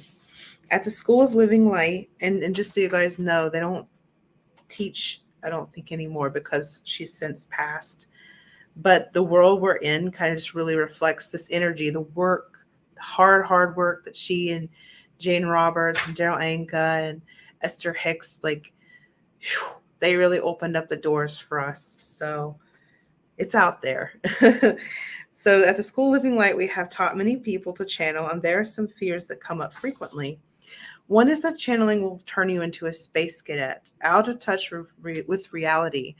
In fact, it seems to have the opposite effect. People often report that they feel more grounded, centered, and better able to deal effectively with their daily lives. Your guide can be of great assistance at a day-to-day level. Another fear is that you will be taken over, as I mentioned earlier, but channeling does not entail a surrender of control. One respondent in our recent research with channels said of her guide, Light Angel, is always close, but does not intrude in my life unless I ask for help and assistance. Light Angel does not make decisions for me, but helps me look at things in an even and fair way. You are likely to find that your sense of self is greatly enhanced, as if contact with the other creates a greater awareness of your own identity. You may find that it becomes easier to set limits and to define your personal boundaries. Yet another fear is that you will become vulnerable to lower entities. Actually, you can recognize these lower entities by their negativity. Once you have a good connection with a high-level guide, this guide will protect you, whether or not you are channeling. What are guides? I've already mentioned guides in various contexts, but a clear explanation will be helpful at this stage. In brief, guides are beings who have chosen to work with us at this time to enable us to access high-level information to assist in our growth. Guides connect with us at a high level called the soul level. The information they bring in is transmitted into our physical brain as pulses of energy. Encouragement rather than control. High-level guides encourage you to rely on your inner guidance, even over their own guidance. They never try to take over or to control you. In fact, the situation is quite the opposite. Guides encourage you to grow and support you in what you choose to do. Orton always reminds me that it is a law of the universe that you have to ask. What he means by this is you have to choose to ask for help in whatever it is that you're doing. By the way, that's kind of a law with a type 1 entity, for those of you guys know what that is. Guides have far too much respect for us to intervene without being asked. They see that we must learn the lessons that our soul chose for us in this lifetime. If we want to do this alone, so be it. But you don't have to do it alone ever again when you have chosen to channel your guide. All you need to do is ask for help. The guides will do all they can from their side to offer the highest lessons and the highest experiences you can have. So connecting with your guide. Often guides begin to connect with you in your dreams. A very common experience is waking in the night and not knowing why. Orton explains that the veils between the realms are very thin at night, especially between 3 and 4 in the morning. So this is a time when people have vivid dreams of guides or are awoken by their guide trying to contact them. You may find that you're becoming interested in channeling, going for readings, attending talks on channeling, meeting channels, or reading books on the subject. You may be very interested in your spiritual path and keen to know more about your work and higher purpose in this lifetime. You may feel you're looking for something but are unsure of what it will be, or you may feel ready to have a more open connection to the higher realms. If you do ask for a guide to assist you, one will begin to work with you. And I can tell you right now, most of us have more guides in this day and age. Wouldn't you say, Rob? Mm-hmm. Yeah. In your meditations, ask for a guide to begin working with you. Sometimes during meditation, you get guidance that seems to be of a higher wisdom than your own. As your connection with your guide strengthens and deepens, you may think more about channeling a guide. And although you may have doubts and questions about channeling, you will feel that you want to know more. All right, we'll call it there. Yeah, and that's again, it's called Channeling: What It Is and How to Do It by Lita de Alberti, Lita. It's up on the screen. Oh, is it? Mm-hmm. Oh, sweet. Sally asked if we could put the name of her up there, and then thank you so much for posting that. I do hope that at least some of you guys have heard of her. Just she's amazing. You know, while I have some slightly different ideas and some of the things she's in the book, most of it I totally most of it resonates. Most of it resonates, and that's going to be for any channeling. You know, some of you will listen to stuff Aridif and Treb saying. It's normal not to 1,000% resonate with everything, but yeah, I listen to other channeling now, and I resonate with usually at most about 85 to 90% of channelers I really resonate with, and the rest can be sometimes only 20% of what they say, and some channelers not any part of what they're channeling resonates with me. So this is a great, like, especially starting with the, I mean, I was like, wow, how this is one this that's not 85. Everything clean is read to me. It's that high resonance level. It's like, so how on earth is this not like a bestseller? Is beyond me. Well, you can tell that she actually had a good connection with her channeled entities because the flow of information is so spot on in my perspective. Yeah. All right, guys, we're ready. We're about ready to go. Thank you guys for everything. April, we appreciate it. So I love it, and thank you, Kalina, so much. It's perfect. I love you guys. Thank you, April. Love you for everything. So we're gonna get into the 2022 channeling here in just 1 minute, guys. Before we jump in, I want to say again, thank you to all the Patreon people sharing this, allowing this to be shared in the public. And the rest of you guys, I appreciate you for being here. We look forward to the 21st where we can do this, except for taking personal questions. And if you want to know more about that, we're gonna paste the links on the start page as well as in the pinned comments. I'm gonna get more coffee. So Yeah. I'm awake in both ways. She'll be awakened doubly. Oh, careful, Jimmy. Sorry, I just got stabbed in the foot by cat claws. Oh, I'm staying up because I want to surprise Lily and get the tree up finally. Uh-huh. So, well, thank you guys too for all of your stuff too.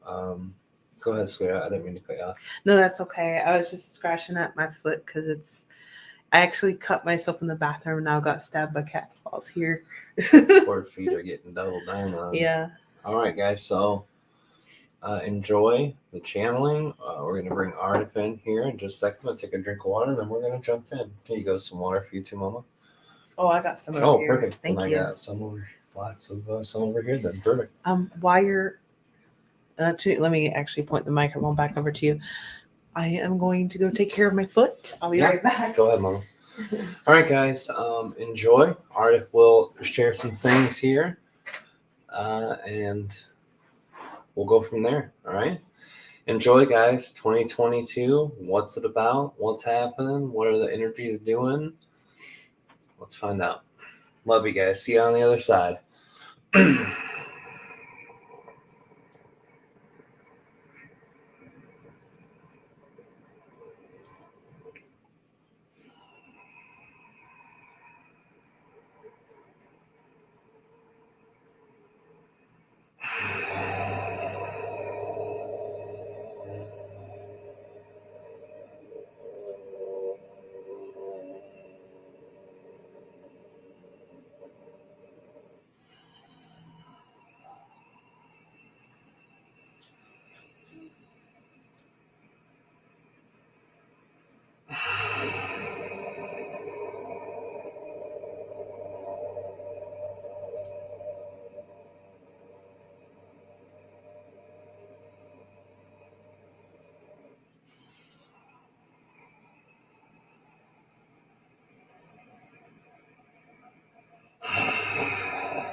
Greetings, all. This is Aridif. That is Aridif, and this is its fair. We understand that all desire to understand and know more about your upcoming time linear perspective of the year that would call 20 and 22 respectively. But before diving into those queries, there are three things that we wish to express. The first two, what we have expressed throughout our co-creation with you at this time of your Earth Collective.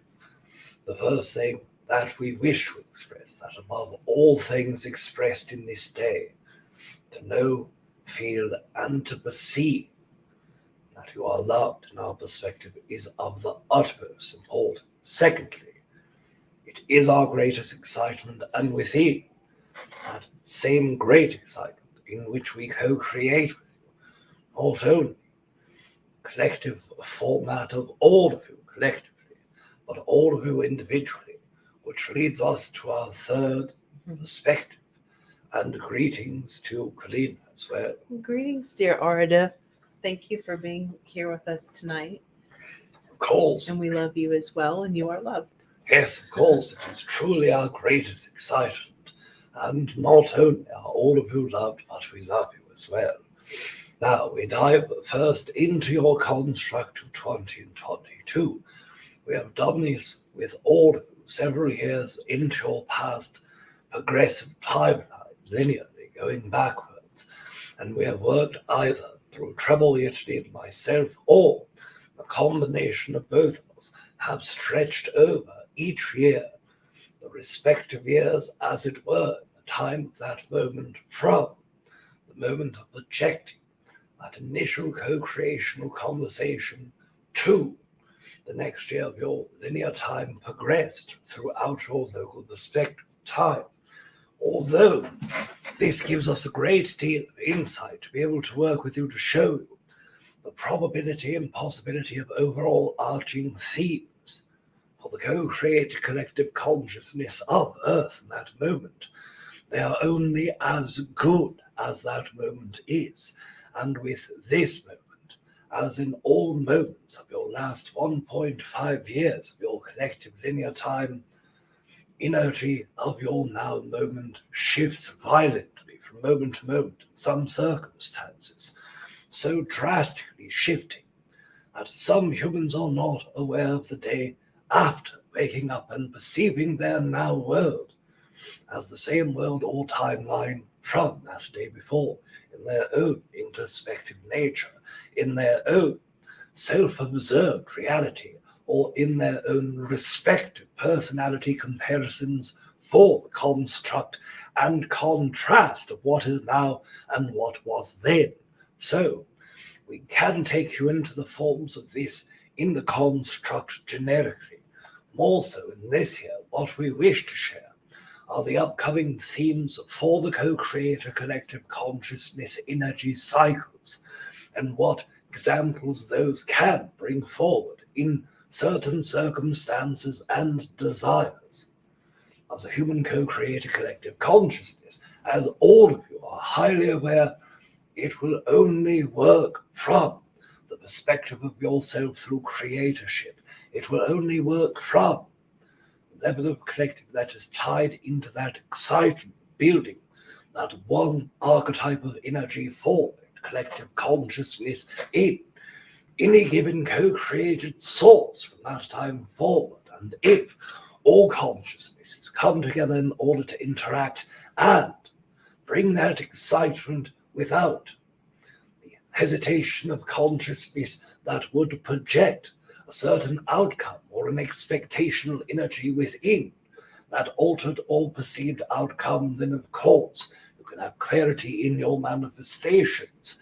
Therefore, it is easier for our own consciousness to show you forward the pathways in which energy moves instead of how we believe it will move when it moves so drastically in these days. First of all, we introduce you to the construct of our previous engagement in your year 20 and 20, starting from the year of your 20 and 19.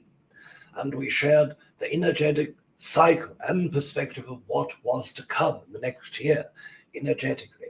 And 64% of what we have shared was reasonable in the co-created collective format of energy in that moment. But as an all shifting, you sped your cycle forward 1 year quicker than what we perceived was possible. And of course, humans always working at their greatest to be the most of human that they can be, often push through their cycles in a much quicker manner than other races, yet in certain aspects of personal or collective growth may lag behind other collectives with similar constructs. Yet all of you are accelerating the consciousness in this moment to a great amount of energy and allow comparability from that moment to the next. So we start off with your yearly cycles of the year in the construct of 2022.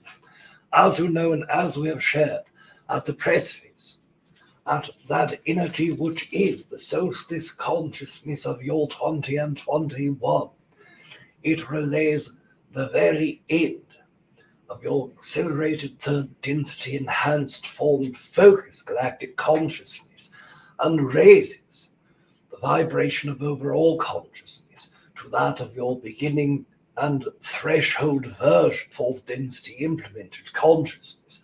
And why, of course, would this occur? Well, you are permanently within the fourth density vibrational range from this point forward.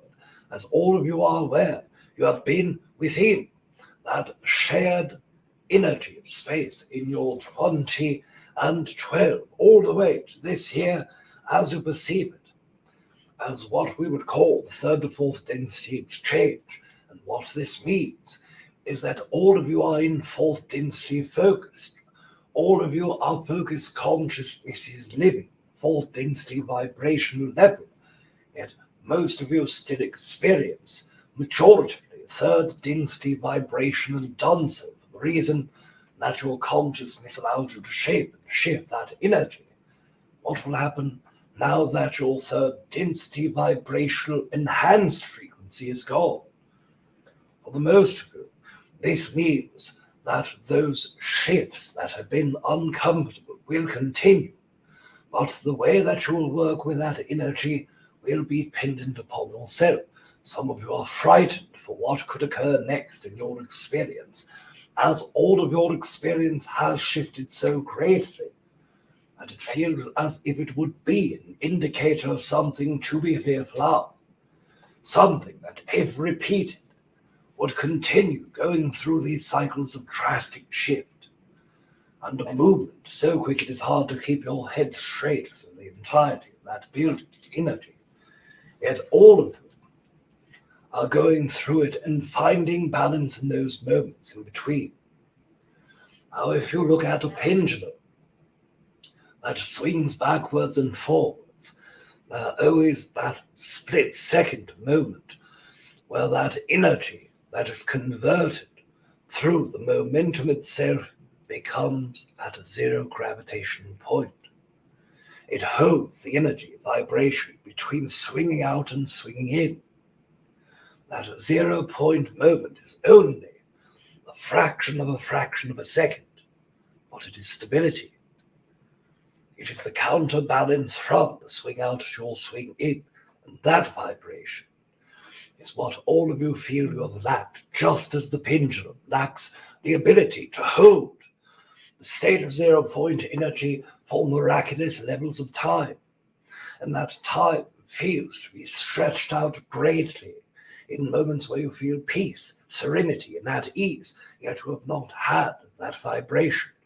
What we are sharing with you, in your fourth density vibration, if you can feel that 0 point swing as it starts coming back to the other direction, if you can learn what that vibration feels, emotionally attaching yourself to that energy and blueprinting the consciousness of that moment, then of course the memorization of that moment becomes key and becomes the integral part of you rebuilding that same vibration.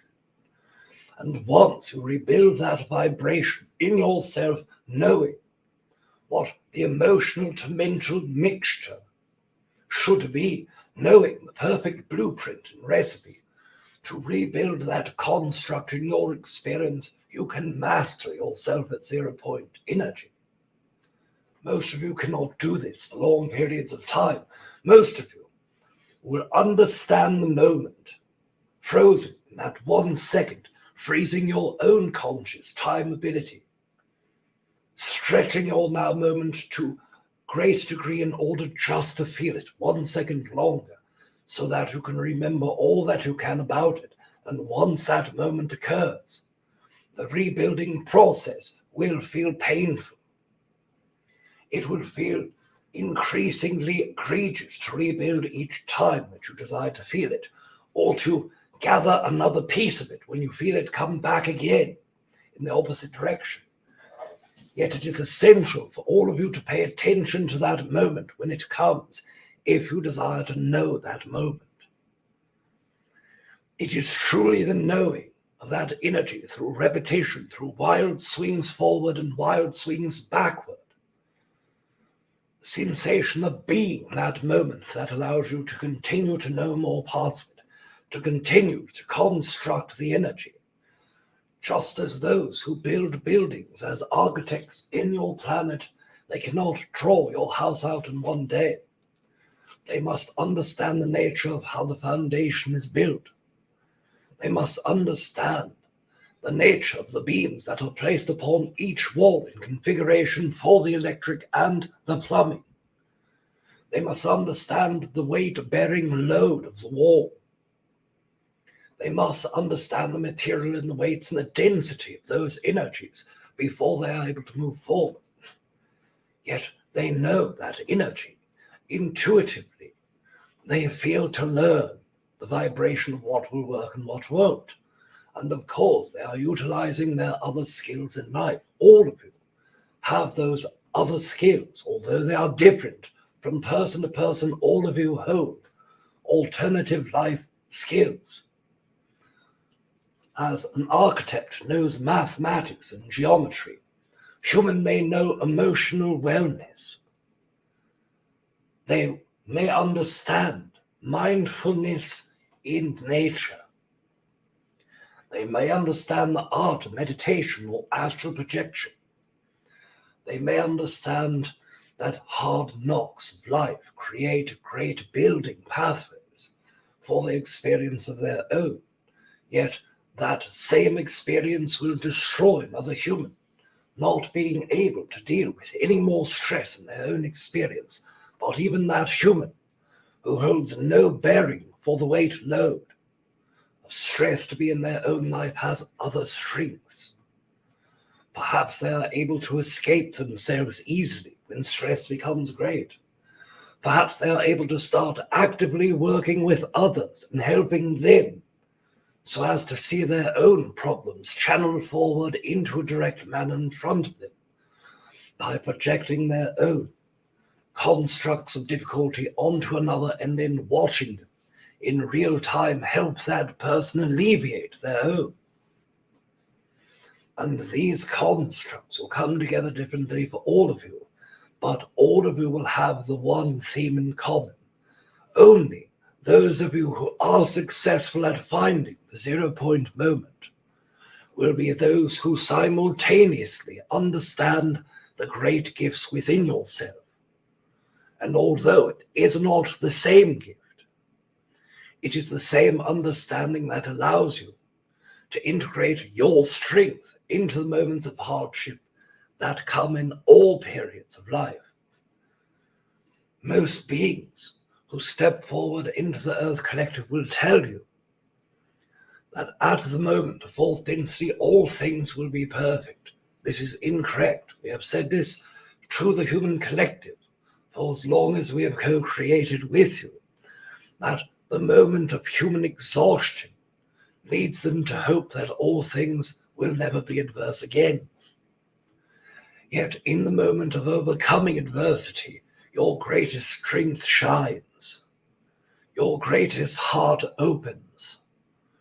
Your greatest strength and momentum to the next great moment is prevailed. And that energy is a part of the building mechanism, but it does not only need to be that builds human consciousness. You have less of this each time that you overcome that adversity as a collective form, so that personally, each of you can learn it and project yourselves forward to the next great gift, to the next great form of expansion.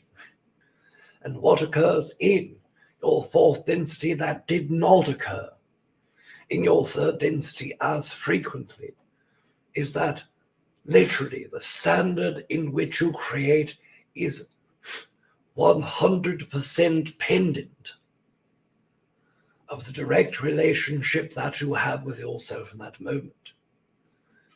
In third density, each time that another human came into your co-creation, part of their own energy was rubbed off onto you.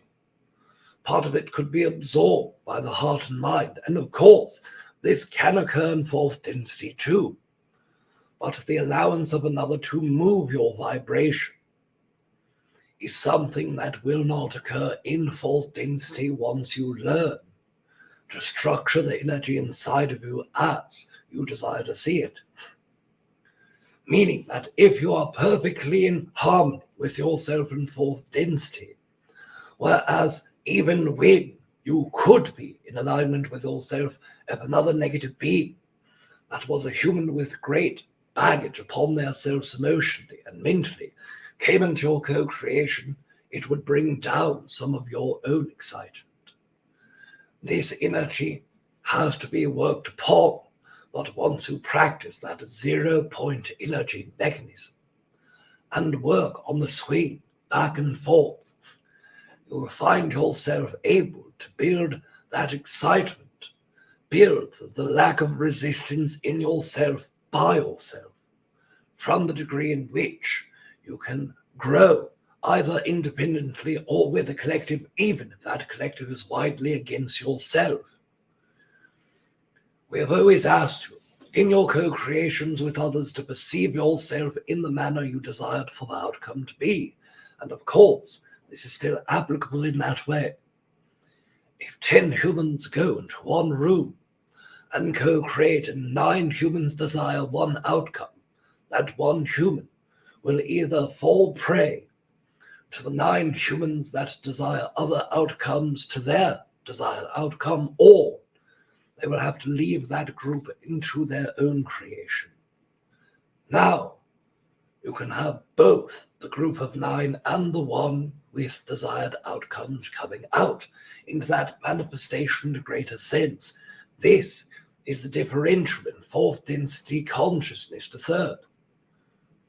The third density consciousness, 9 humans in that room are thinking only about their selves, their family, or the group in which they desire to benefit. Yet in fourth density, where love and heart chakra energies open, then you are often apt to feel for what another being is going through. Even not directly at the start of your fourth density, it becomes more apparent to all of you.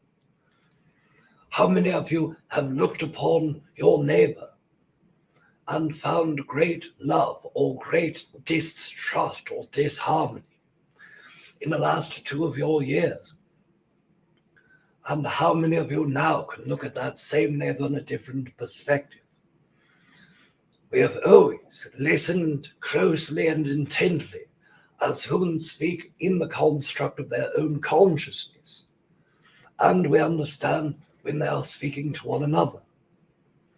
There are no times that go by where both Rob and Clean are speaking and we are not listening. And what we have heard from this day, directly before entry, through Rob's consciousness and speaking with all of you in our own perspective, is what we have been sharing. The construct that allows all humans to respect one another and to respect themselves, to be powerful enough within them to create what they desire as well. Where in your third density world there was not room for the individual. There was either a collective form of energy or the individual. Now there can be the individual in the collective consciousness. We have talked to humans a great deal about the ego portion of consciousness. We have shared with you that it is not your enemy in that way. One moment, we'll hydrate and continue.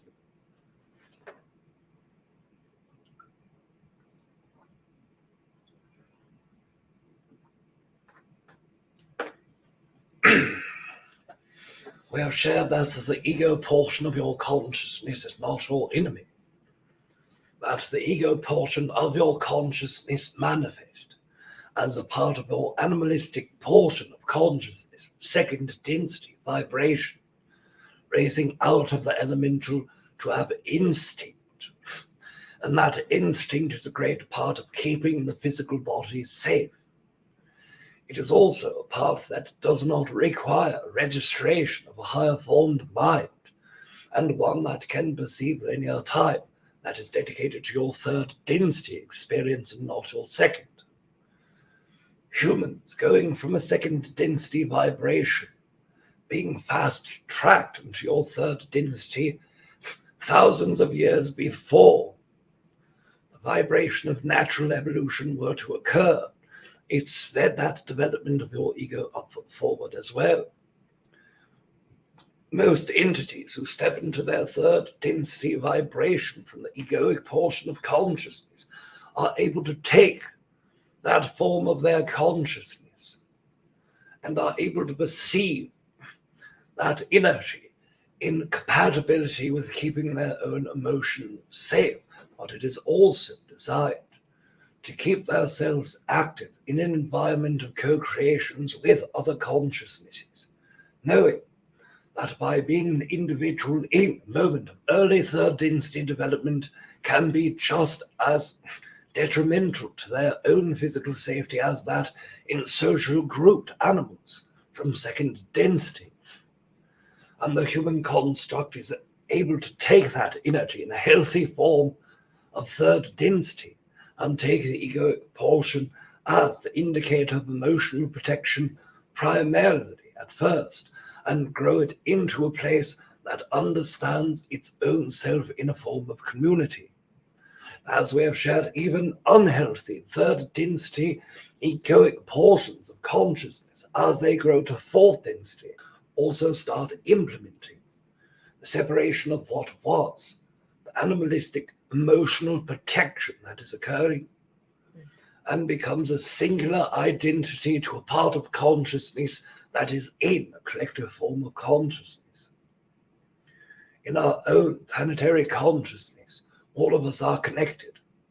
At this moment, I expand my awareness and am aware of thousands of the entities upon my planet at once. Some that love one another deeply and connecting, heart to heart, in deep embrace. Some that are off planet speaking to other races as we are to you in this moment. Others who are simply enjoying the music of nature. And I am able to feel all of that energy, the emotion, the thought process. Yet I am still able to be my individual consciousness. I am able to decide my own excitement is to be here with all of you in this moment. And I am an individual within that form of collective consciousness, one that is allowed to co-create at my own desired co-creation because my ego transmuted the unhealthy layers of division and started bringing that connection. And this is all the fourth density conscious integration portion of energy for all beings that exist, not simply human. Every reptilian race that ever goes from third to fourth density also goes through the transmutation of heart into the place where either their heart connects to themselves or to small groups or connects to a greater collective through years of evolution into their fourth density consciousness. But instantaneously, at the moment of fourth density, the vibration of egoic energy shifts. In human collective consciousness, each time a great portion of their own consciousness shifts. For one moment, the mental body starts throwing fits to you. The emotional body starts fighting back. That this is not normal. We require normal to be back. Yet this is what normal can be for all of you, and what it will be for those of you who embrace yourselves as you enter fourth density consciousness. and the fourth density level of physicality has been around you long enough. If you come to peace with yourself, despite what you see around you, despite what is occurring around you, you can be at harmony with that version of yourself, then start being that tool to manifest for others the changes that all of you collectively desire to see. And of course, the systems that have placed human to fighting other humans will be addressed first in the co-created form of your energy. There will still be great disagreements, swaying back and forth of the perspective of great deals of humans or small groups of humans. And it will continue for the next several years as all of you face these themes that are within you. And when you face those themes within you, make sure that you are truly in alignment with your heart and mind, because your fight for that next iteration of humanhood will take manifestational foothold with the mental and emotional energy that all of you place into it. And collectively, if 51% of humans desire to have an outcome different than the 49, your world will not shift only in one direction, it will shift into both directions. Whereas in your third density, when 49% felt one way, they were out of luck. They were left with what was left for manifestational scrap table for them to have. The logistical energy of that shift is apparent to you now, has been for the last multiple years, and will be for the next many years. As the more that you shift internally, the more that you will see shift externally. Many of you are concerned of health, well-being. As you see, the conditions for this are starting to go in a direction where if all humans remain to stay calm and feel that good outcome coming, will stay and build into your manifestation where everyone can be healthy. Those of you who are worried about your personal liberty and freedom, now you can start seeing this come back to you more. We have never expressed that we do not believe that speaking loudly does not work. What we are saying, speaking loudly with anger and dysfunction in your heart does not help you manifest, to clear the injustices that you perceive. When you approach any form of injustice, knowing in your heart that you are correct, that is enough to help you build that energy in fourth density. That energy, knowing your own self and the freedoms that you hold for personal thought, personal expression and personal experience, even if on limited scale in this moment, the more that you focus upon what you have, the more that you can start manifesting to have. The more that you focus upon that which you lack, the more of that lack you will create for yourself. And of course, for all those that co-create with you in that way. This is a moment where every human can have what they desire. If you continue building from the personal energy perspective outward and start utilizing that energy of focus upon what is good for you now, not the focus upon what is not good for you. That which is not good to you will naturally not resonate. And speaking of those things with pride, with an experience of energy, knowing that you are correct and resonant in your personal reality without judgments of others for their own personal reality, that is enough to start breaking open those parts of energy. Now we understand for those who desire for safety and those who desire for personal freedom, you are meeting at a door where you think none can be had together. But one answer that alleviates all the concerns of both sides is for the energy of illnesses to go away and reformulate laws and structures to protect those who are sick, who are vulnerable in that way, and to create the ability for those who desire to open their freedoms to have it in their own designated locations, in their own arenas of work, or opening certain portions of the economy within their own construct of experience and co-creation. Having humans working with one another to come up with better ideas, instead of ones that are most resistant against one another. The energy of co-creating from the level that humans have co-created with in that last 2 years, of course, is enhancing the growth ability for humans, but also coming with very dangerous iterations within the co-creation of one another. One can express that how I am able to create something positive is to destroy something for you. Yet, when you are destroying the aspects of another's personal freedom or their feelings of safety, then what occurs? You are destroying that part of yourself internally as well.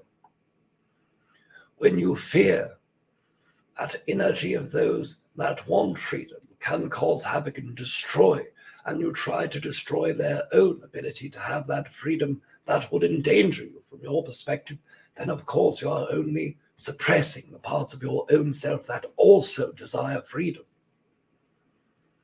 All of you coming into the collaboration of co-creating from the mutual understanding that the majority of humans who have open hearts truly desire to be happy and truly desire to co-create with one another. Start putting that in your intention with those who agree with you and with those who disagree with you, working together to create an open intention for harmony to be restored externally so that internal harmonious energy can be focused upon individually and then spread out collectively is truly the manifestational energy that all of you are working towards in this moment, and it can be expressed. Starting now, if you desire, you do not have to wait for the 21st to come. But at the 21st, on forward, the more that is added, the more strong the manifestation of that energy can be for the equilibrium and balance between the energies and the perspectives within. We will take your queries at your leisure. Thank you so much, Aridif. Yes, That's of course. amazing. So it sounds like 2022 is a year of working with finding the 0 point. Is this correct? Yes, of course, it is the theme and the mechanism in which you can find peace if you work towards achieving that energy. And I'm going through my notes. So one thing I wanted to, in terms of the state of the 0 point, as you said, you are always watching and listening through our experiences, Rob and myself. Could you give an example, just a real world human example? You can use anything of mine. I assume Rob wouldn't mind either. I know you have to check in with Treb on that when he's kicking it with him, but in the astral realm, for those of you guys wondering what I mean by that. Could you give an example? And of course it's going to vary, but just so that examples are really helpful to humans. Yes, of course. The 0 point energy represents where all things are sound, quiet, and working quite well for you in that moment. But knowing that previous to that 1 week before all things were cold, that things were in flux greatly, undergoing out of your favor. Does that mean everything is perfect around you, or that you are in that state of being regardless of what's going on around you? Yes, of course. The calmness despite the energies that previous and afterwards perceived to be in balance, and that energy going out is one way. That 0 point is where you feel it has gotten as bad as it can, but for now it is okay. And then you start feeling it grow in greatness and in betterment, and you perpetually swing forward. And then you are going as good as you can for that moment and start feeling all things are falling into place. And out of nowhere, you feel that 0 point energy leaving as one construct comes into your life as a smack in the face and resets all of the energies that are in front of you. And you start again towards decreasing the experiences that you desire. And then you feel as if you are at the worst you can get. But you make peace with that energy and you stay and things start getting better. Those points where you are either at surrender with what has gone wrong and acknowledgement that you have learned lessons and things could be better, but you are letting it be and truly not engaging, that is 0 point left. And 0 point right is where all the things have gone greatly for you. And you know that things from that point forward can or will continue to grow forward. These are 0 point energy right. And they are both the opposite ends of that pendulum that swings in human life from adversity. Learning through adversity is the greatest teacher. It does not have to be the greatest teacher. It is mostly the greatest teacher because all of you agree that it should be the greatest teacher. But until that changes, that pendulum teaches you the great lessons of fourth density, the energies that when you are starting to go towards the 0 point energy left, to hold on to all of those great energies that you understand do in fact work for you. Because there's no way in fourth density for the pendulum to swing towards the left energy unless what you believe is working for you is truly working for you. It is only when what you believe is working for you does not work for you that it in fact can swing towards the left. So it is the instant recognition and understanding that apparently there are things in your experience that you were fooling yourself into believing were perfect and okay when they were not. Yes. And this is not a failure for you to manifest. It is not a failure in the exercise of building energies towards greatness. It is simply the weight of the energy in perpetual co-creativeness. You cannot get more if there are things that are not rooted in the favor of yourself and in your true reality, not your projected version of often twisted reality. And we do not mean to express that all humans are twisted. What we mean to express is that the way you project yourself into the universe can have twist within them. You see yourself, I am doing well. All of the relationships that I have had over the years that have been toxic have come to an end. And yet, those that are toxic still may be in your life experience. And without ejecting those humans from your experience in that way, you are only welcoming the pendulum to show you where you were truly being uninsightful at the least, or reckless with your creations at the most. And that energy will always have to swing back to your left. It is not a punishment from the universe. It is that you have built your own house upon cards instead of foundation, and that which is weak will collapse and show you what is not working for you. Wow, that's amazing.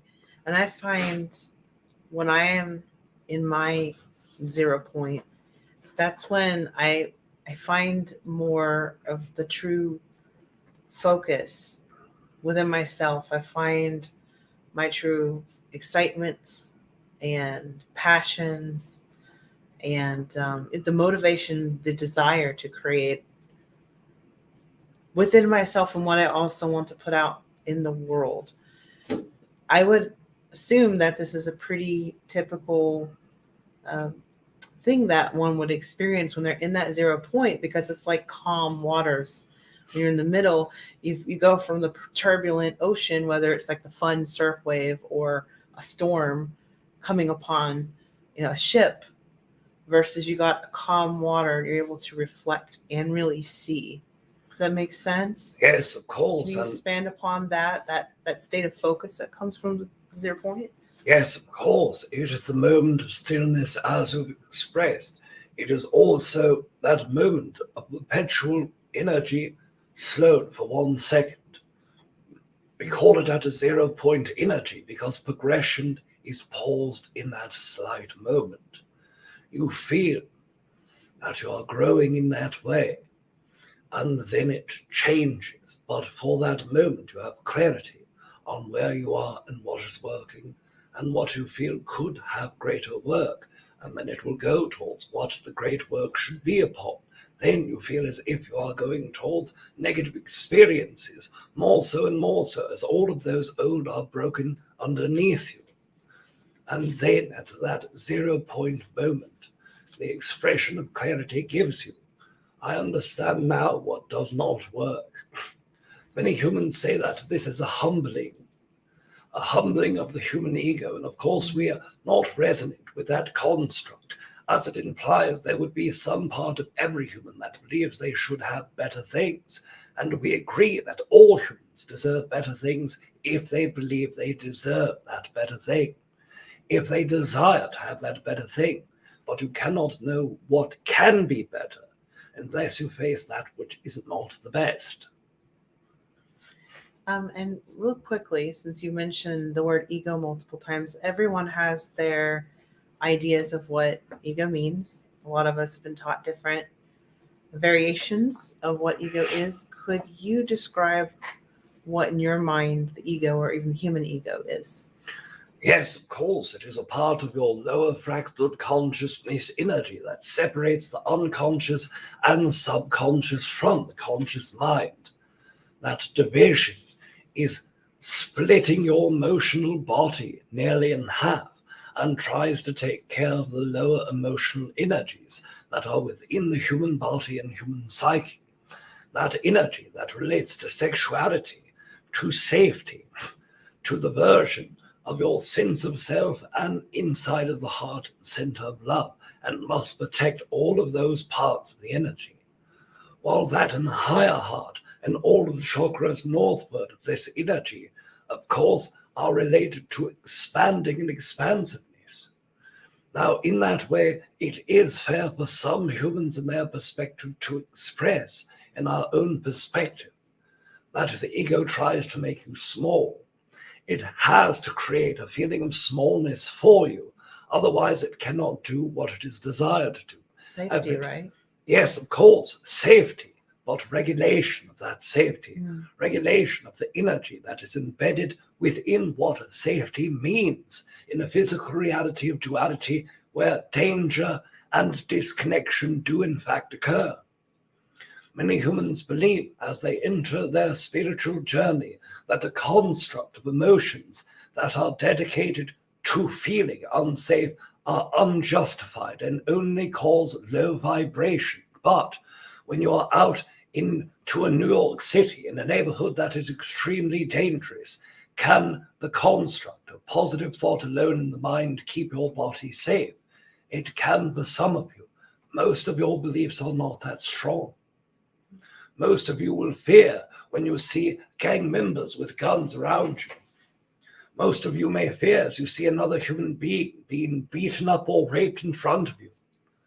And that part of your belief will break momentarily, but break, and then you will be in danger. We are not saying that you will always be in danger regardless of what you feel or believe. No, what we are saying is you live on a planet in where safety does and does not occur. And with duality inside of you, there's duality outside of you. And even with your beliefs as content as can be, expresses that you will only be safe if you think positive. You cannot create that expression through co-creation. Now that you are in the fourth density, you have a greater possibility and probability of doing so, as the individual dictates more of the individual experience in order to place them in alignment with connecting with others. But again, reevaluation of the systems of your internal processes are extremely important in order for you to understand where you should place your belief systems or how you should work with them in that way. Interesting. Is that pendulum too, going back and forth? Of course. So I am curious to know, we're used to living in the dualistic world, black, white, light, dark, right, wrong, good, bad, that kind of thing, evil, good, that kind of whole thing. And Yes. it seems to me that as we're progressing more and more into this new fifth dimensional realm, or fourth density, as you put it, it's that these lines are really getting blurred, and you see that as an example just everywhere now. I was wondering if you could talk about how the dualistic world relates to the 0 point and what it means in the new reality that we're in. Yes, of course. The dualistic nature is the opposite sides of both pendulums. Mm-hmm. It is the place right before and right after the 0 point energy. The dualism is both the attractive nature of the swing of that pendulum, but also the force that allows it to hold at the 0 point. It is not simply the energy that keeps you going back and forth as much as it is the energy that allows the system to create that experience of growth upon both ends of that spectrum. Mm. Although adversity is a great teacher, so is positivity. Mm-hmm. So is openness, learning, mastery, expression of love, experience. That is unequal sides of that energy pendulum. Of course, that which is positive makes you feel better. But sometimes humans feel so good that they will blind themselves to the parts of them that have not done the work that is required for them, not by some far out entity in the universe that requires them to must work upon themselves. No, it is in fact the internal portion of yourself that knows you desire the most in your experience as a spiritual being, living in a physical body in a dualistic planet of energy. And that consciousness that is embedded internally for your true desire to grow knows that one way in either direction and holding that direction permanently is not going to be as useful for you as allowing the natural swing of that pendulum to occur. We will take 2 more queries before this evening. Sure. I'm going to go over my notes just to make sure I can kind of tap into what the collective moon wants. I know, let's see, so many I could go into. Well, I'm going to fuse 2 together as one because they're related, and then I'll pick the second one. Yes, of course. So you had mentioned in the beginning that humans had a quicker acceleration by 1 year than you had initially assumed or seen. So I was wondering if you could elaborate what you meant by that, and also elaborate on the uncomfortable shifts, like for 2022, that you see, the types of uncomfortable, drastic, you said drastic, fast, and quick shifts. Yes, of course. Because I feel like these 2 are related. Yes, what of you're going to course. say. First of all, in your year 2019, this is the time where your energy of the virus started towards the end of the year that implemented the overall global version of interactivity with all of the things that have motivated growth and experience of all of you. Yet in the timeline, even weeks before that 2019 year started, we did not perceive that coming until the end of your year 2020. And even weeks before 2020 started, we would not have perceived that energy being as strong as what it was. So humans, utilizing their own desire to manifest, seeing that even this great and large deal was not working with enough humans to shift the internal, personal, private, and individual consciousnesses. And of course, not the collective consciousness, energy, in large enough quantities. It had to accelerate further and quicker. And the energy that is dictated towards that construct is what you are seeing going on now. You see enough humans shifting their actions, shifting their mindsets, shifting their behaviors, where you will not see as drastic as swings needed in order to achieve the learning portions of the 0-point energy pendulum form. But in certain circumstances and in new systems to the Earth Collective, of course, it will start with a learning curve. Now you see the systems that have been given example by Rob and yourself and earlier in this day. Of course, you can utilize all of those as individual examples. At first, someone may not know of certain natural disasters or weather patterns increasing in regions of the world to an exponential number until that time is late and it grows to other more vastly connected and more populated regions of the world. Then other humans will start caring. And then, because it took them a great deal to come into contact with that experience themselves, then of course, it will be a larger swing of emotion as time that they once had to focus and hone in on that experience of environment versus self then becomes problematic and must be accelerated quickly in order to catch up to where that energy is in the collective form. You saw this with all of the things within your own system, the governmental systems in your own country of United States, as two sides went and fought with one another drastically, dragging one another into the mud and working with ethical behavior that was less than appealing to all of you, even though the human perspective still held to one side or the other. It took until more recently, when more humans saw that both sides were playing their part of fault for co-creating the hardships for humans. These types of examples are iterations, but on larger scales in your 20 and 22. Now we know, simply by saying this, it sparks fear in a great deal of you.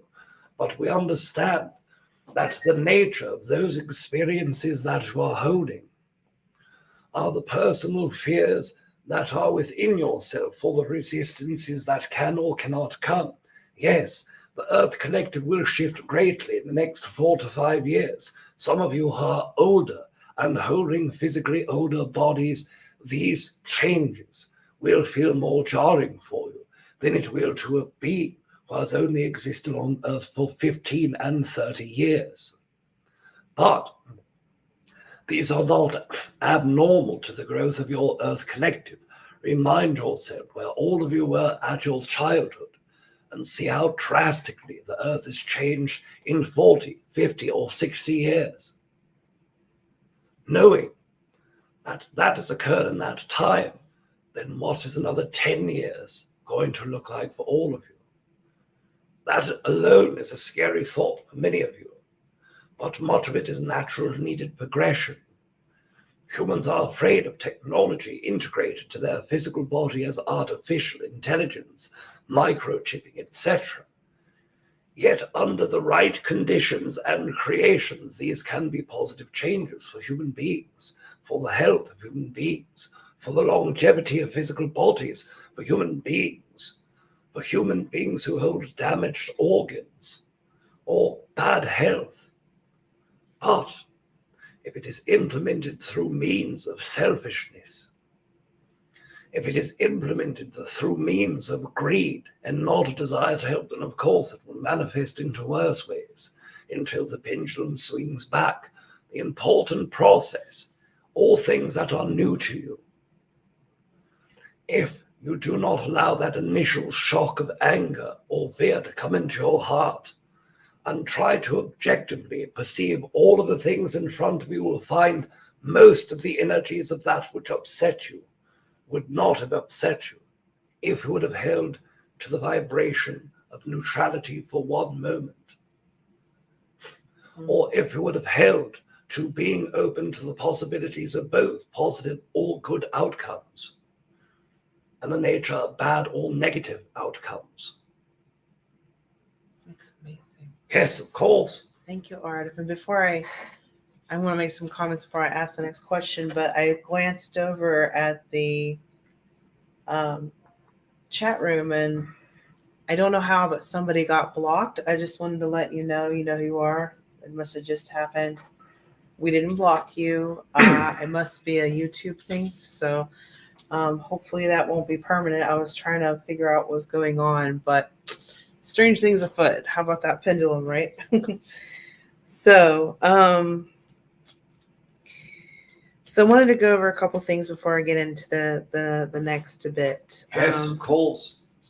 As this will be our last query for this day. Absolutely. So I just wanted to point out, like, while you were saying focus on what is good for you, not what is not good for you, I was writing the words, imagine if we all do this and go within what we can create together. So that going in within that, as you call the 0 point, but also just really going within to develop ourselves, finding out who we are and developing ourselves spiritually. I was imagining if we create from our own individual selves, following that passion, we're giving to the world. I was just imagining, what would we create together? It would be really, truly amazing and incredible, I feel. Yes, of course. I do feel from a lot of you that health is a big topic. There is a health meditation from the book I'll read in the end, unless Aridif wants to expand on that later. But I really feel like this kind of answers the health, focusing on what's good for you, not what's not good for you. That's including on every level, from food to good thoughts to just loving yourself, because your immune system, guys, you don't have to be a doctor to know that when you're stressing yourself out, you're going to stress out your immune system, and it's not going to be good for you. So it's very important for that. And then I would imagine, as much as you can get into that 0 point state, which a lot of people attain through various types of meditation, by the way, or even just, some people do it through exercising, singing. There's ways to help them get there, that'll help you in terms of the health. So I do feel a lot of people pushing at that. But I think what I'm going to read is really, really important. Okay. I got to find all these. So earlier, Art, if you were talking about like when people are angry and they're focusing on the injustice, and it's not helpful, but I think you meant like dwelling in that place rather than, because to me, anger, whether it's considered like for an injustice issue or just something, can also be a catalyst for positive change. And then related to that, because there's a lot of anger between people, and people are yelling at each other, and they're screaming so hard that they're not able to really listen or hear each other. So, and this is a quick note. So basically, I thought to myself, regarding anger and any other kind of what you would perceive to be negative emotions, how would you have a heart-to-heart conversation with others who have different opinions to help collaborate and understanding, support, and co-creation together, even through different beliefs? Yes, of course. The first layer of that energy is that anger, of course, can be positive in nature for the growth experience, to amplify and to be a conduit for the energy of growth and expansion, both personally and collectively, of course.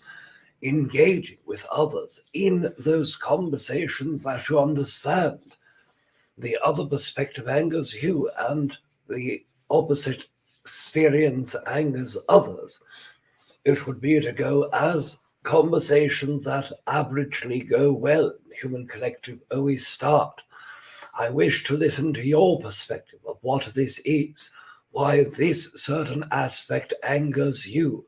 And then I would like for you to listen to my own perspective. And of course, when hearing that perspective, truly try to perceive that perspective from the other human's vantage.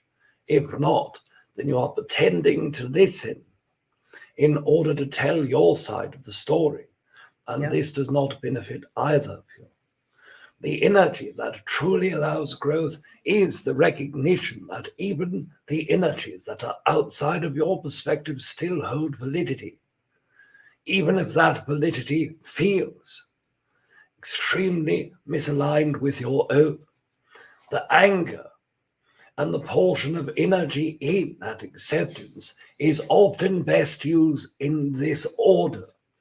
When you first hear something that is new, what we suggest is to hold the judgment for the moment, allow it to come in without any previous engagement upon the constructs of probability of if it is right or wrong, bad or good, evil, or purposeful and positive. That energy allows you to take in that energy in that neutral or 0 point energy state. But if it is something that so drastically misaligns with yourself, anger is an appropriate response. I do not care to have this into my reality at all, but we wish to fix the root of this problem. Not simply, I am going to be mad and tell you about my anger. This does not offer solutions. The solution orientation of humans is one that is greatest ability for most beings that are third or fourth dynasty exchange, if they are in balance and working with one another. When they are out of balance, letting anger or greed or resentment work as the standpoint perspective, humans are one of the greatest in failures for working to find the answers together or collectively. But when humans truly desire to come together for answers, it is always a better representation of that energy as well. We wish to express to all of you that it has been our great pleasure in co-creating with you, Kalina. Of course, it is great excitement to be here with you in this moment as well. I'm incredibly excited too, Aridif. It's always such a pleasure to speak with you and Treb and learn from both of you. You guys have such beautiful amounts of love and wisdom, and we're really grateful to have that reflected to us. And we love you very much too. Yes, of course. Thank you. Not only are you loved, but we love you as well.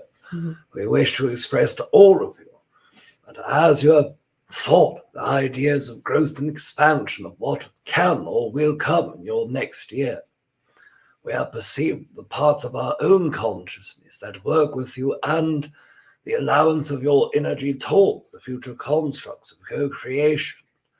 And when we perceive the parts of you that have never perceived what we have shared in that moment, it allows us to see the parts of our own selves that have yet to explore those areas of our own consciousness as well. We congratulate all of you for the growth that you are having and the growth that you have had. And we thank you for the growth that you have given us and the growth you continue to give to us as well. We bid you all adieu for this evening. And of course, you are loved. You are loved, Aridif. Adieu. Adieu. Trevor's energy too. Hi, sweetie. Hey, Welcome back to planet Earth. here we go. It went great. When you listen back to that, it's gonna be amazing. We got super deep. Oh, I'm glad to hear. Do you need to use the bathroom, Brown, get water? Yeah, I'm going to. I can chit chat It's with everybody also, in the meantime. Yeah, you go ahead, Mama, talk to everybody for a few minutes. It is, though, it's already 1:20, so I gotta get Jeremy to his wheelchair thing in the morning too. So Yeah, we well, won't be able to hang out too long. But yeah. how are you guys feeling? That was really amazing. I'm going back through Oh, Marco, artist voice has changed. So, do you mind if I tell him what's going on with the voice, sweetie? Please do. Okay, so it's not so much the artist's voice has changed. Rob actually has a lipoma lump on his throat, and he's going to need a surgery for it. But he's been to hell and back with finding like the right insurance. Like, just it's you guys know how that whole thing goes. They'll cover the right things. So we're just that trying to find the right one, trying to find the right doctors and everything. But I assure you, I'm pressing him on that one because he really does need that. And then he was told by one source, once he gets his surgery, he may have to have I don't know if they said physical therapy or speech therapy. I don't know how much in, like, if it's even really on the vocal cord or what the deal is, but it's in a very kind of delicate area. But he's definitely going to need to have a second opinion and a really good surgeon. So if you guys want to send some love his way once he gets that, and if he needs to have any kind of therapy for his voice, our art might sound a little different for a while, but believe me, I have been pestering the hell out of Rob to get that done. Regardless of the pesky situation with insurance, I was actually thinking of getting doing a fundraiser for him, and we would put on some events and raise money once we get, however much it's going to cost, because the area where it's at, it's probably going to cost more than the usual. I had a lipoma once. It was on my rib cage, and it was very cheap. I was able to pay it out of pocket. This was years ago. So non-cancerous, nothing bad, just not in a good place. So that's what's going on with the voice. That's why it sounds scratchy. And yeah, that's what's going on. So hang tight with that. So I am looking through your notes. So I saw this earlier while Aridif was talking from This Is Demo. So they said, if we're all supposed to be God, but it hurts when I try for 30 minutes and can't create a little fluffy cloud in the sky, I don't really understand that yet. So I want to tell you something from me. When I was a little kid, I used to be able to do rain chants, and it would rain, and I would do these kind of, and I was a kid, like coming from a place of very low resistance. I would also sing, and it would make the wind blow. And it was really about getting in contact with the elementals, the elements in nature. And one day I was doing a rain chant, and it wasn't anything specific. I would just make stuff up and just really connect with the excitement, the idea of it raining. And it was really cool to just actually see it rain. And I got this vision in my head suddenly that there was this little kid, not too far out from my age at the time, in a park getting ready to have a birthday party. And it was going to ruin it for him if it was going to rain. He'd be pulled out of his birthday party and be taken home by his parents or something like that. And I felt bad. And then I kind of repressed that for many years because I didn't feel like I had, a right to really interfere with it. But then years later, Rob and I wanted to see, what was it, a meteor shower? What was it, 2-3 years ago? It was a while back. Yeah, 4th of July. Yeah, and it was in Michigan. Of course, it's like overcast all the time. And so we went out, and Rob's like, damn it, everything's overcast again. And I said, well, let me try something. So I was kind of being sheepish and shy. And I asked the elementals, and sure enough, it opened up, and we were able to see the meteors. And once we started to go, it closed back up. And it's something we can all do. You're absolutely right. We're all part of God. But if you feel like you're trying to conjure up like everything, like actually create and make a cloud, it's, I think, a lesser point of resistance to realize that there are actual entities within these, and also realizing that we're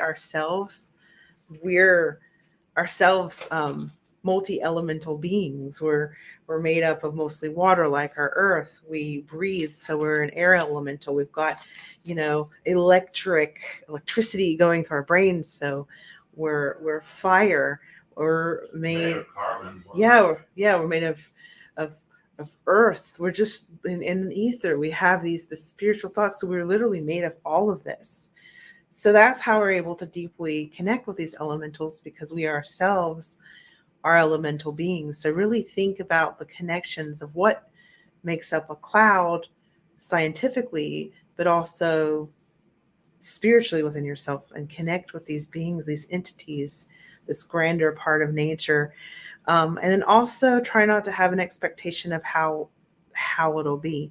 And you might want to, maybe even work what's there. Maybe work with, asking the clouds if they'd be willing to disperse, and just kind of play with them. Come from a place of play, because I really believe that's how I was able to do that, because I was a kid and I was coming from a place of what if, and wouldn't this be fun if, rather than, oh my God, why can't I make it rain, or why can't I do this?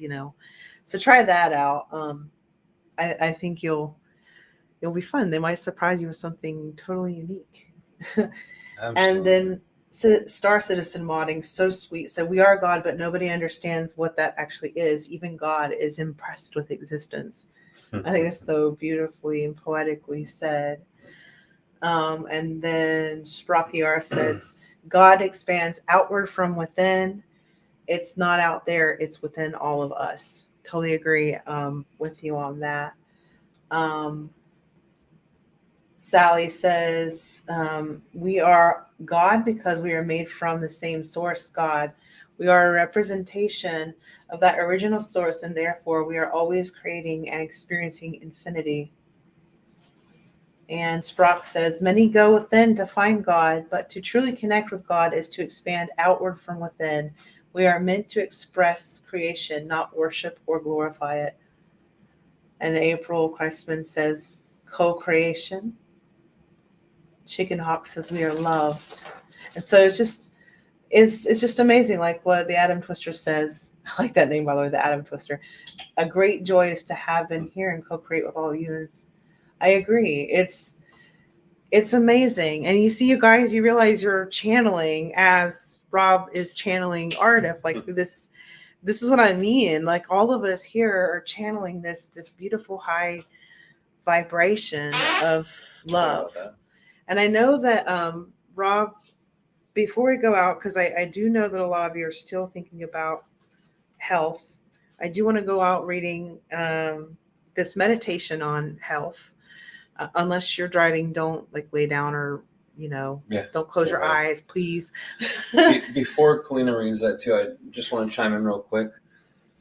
When it comes to the metaphysical aspects of health, if that's something you're worried about, come here. So if you're worried about the metaphysical aspects of health, our friend William released Seth channeling on health about pandemics, viruses, vaccines, all that stuff. Mind-blowing. It's very metaphysical. It tells you how the thoughts create all the things involved with it. So if you haven't listened to that, I think it was 3 videos ago on the YouTube before this one. Very recent. So check it out. It's titled The Nature and Personal Self. And we'll put the link in the description for that. Check that out. And it's read by William Stoll, and he did such a beautiful, marvelous reading on it. And it's mind-blowing how Castle Underground. Yeah. How this was what probably channeled in the 70s? 70s or 80s, yeah. Yeah, mm-hmm.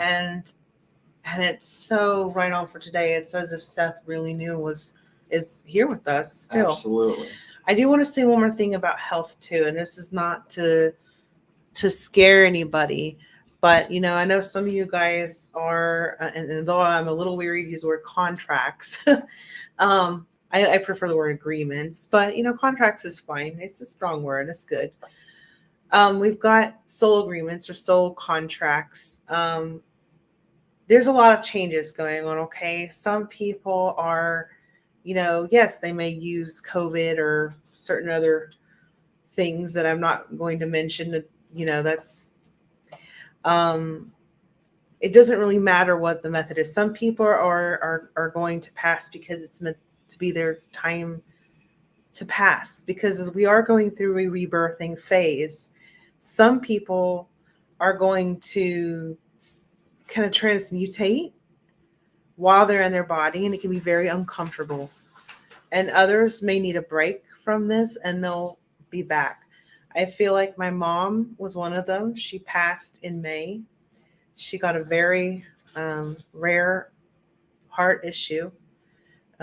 She passed away from amyloidosis, and it was rough. But she's a wonderful person, and I feel like a lot of these people that have passed, especially the ones that had other kind of diseases, they were. I really feel my mom's presence. She felt like she could help more from the other side. She's so powerful. From the other side, even at her own funeral, she was able to. You could tell it was her, and she was whisking around butterflies and dragonflies all around. It was so obviously not a normal pattern of behavior from insects. It was very clearly. And she's able to work with my technology. I see her name, Alice, all the time, everywhere. It's a well-known name, but not everybody's named Alice. So constantly, and you know, getting in contact with my dad through dream states. It's just some people want to contribute from that side. This lady that I found, Lita de Alberti, is one of them. And she passed a couple of years ago.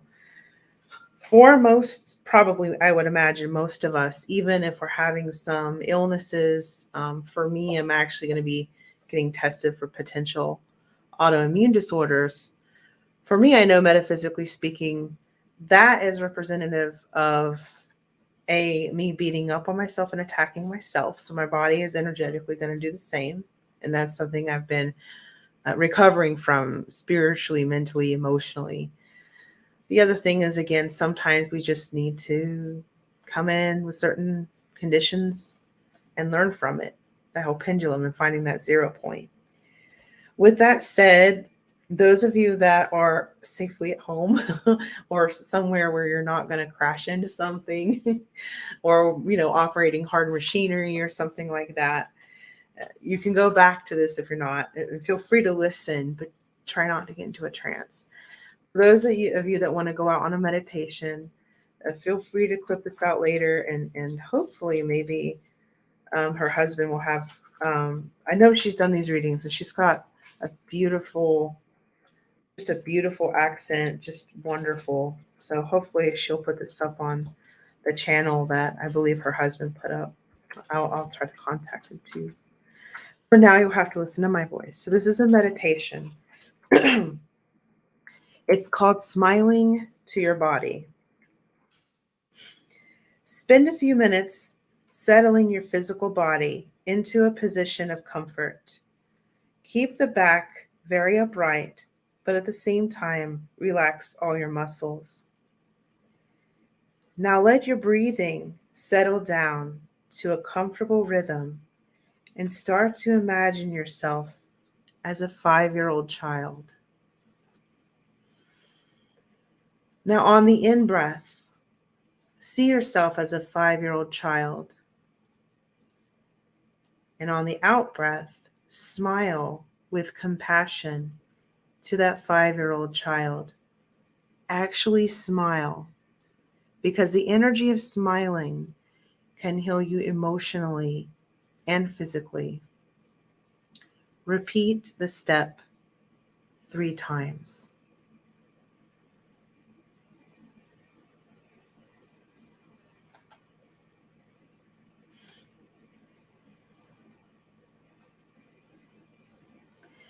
Aware of your body now.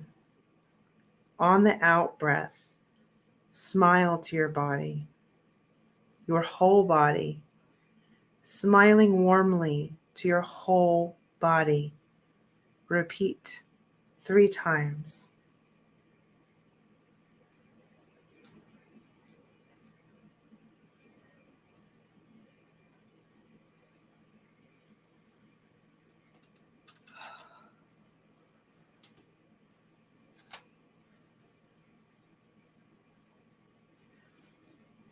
Now, as you breathe in, become aware of your skin.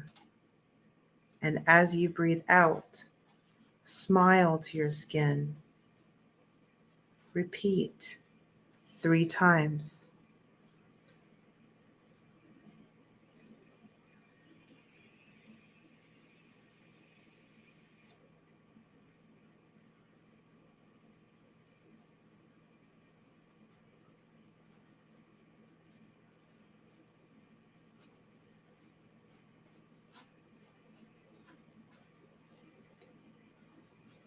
As you breathe in, become aware of your heart.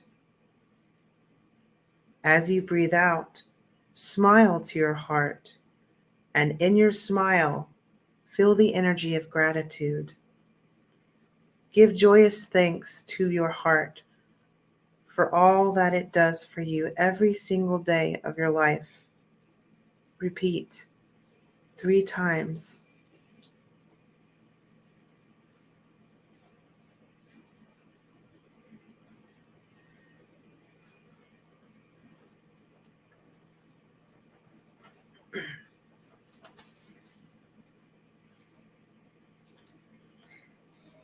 As you breathe in, become aware of your lungs. As you breathe out, smile to your lungs, and in your smile, feel the energy of thanks. Joyous thanks for all that your lungs do for you every single day. Repeat 3 times.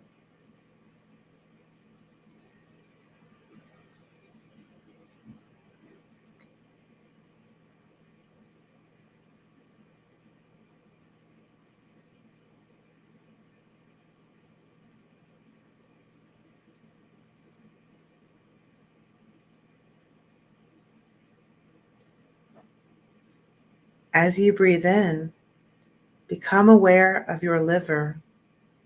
As you breathe out, smile to your liver, and in your smile, feel the energy of thanks. Joyous thanks for all that your liver does for you every single day. Repeat 3 times.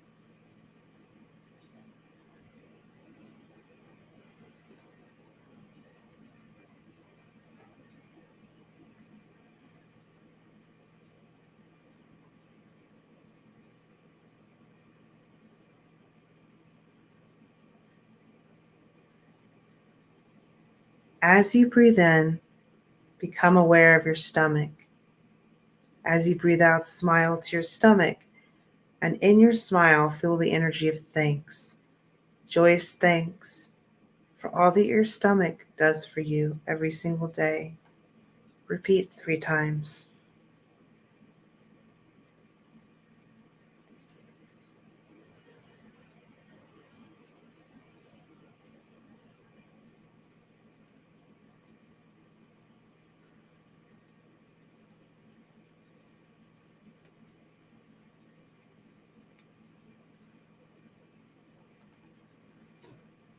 As you breathe in, become aware of all your internal organs. You don't have to name them all.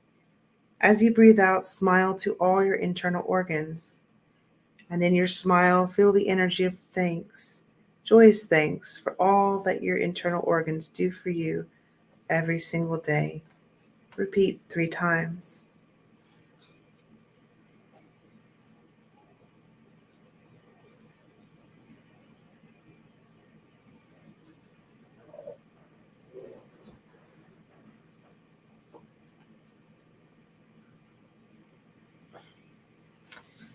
As you breathe in, become aware of your whole physical body. As you breathe out, smile to your body, and in your smile, feel the energy of thanks, joyous thanks for all that your body does for you every single day. Repeat 3 times.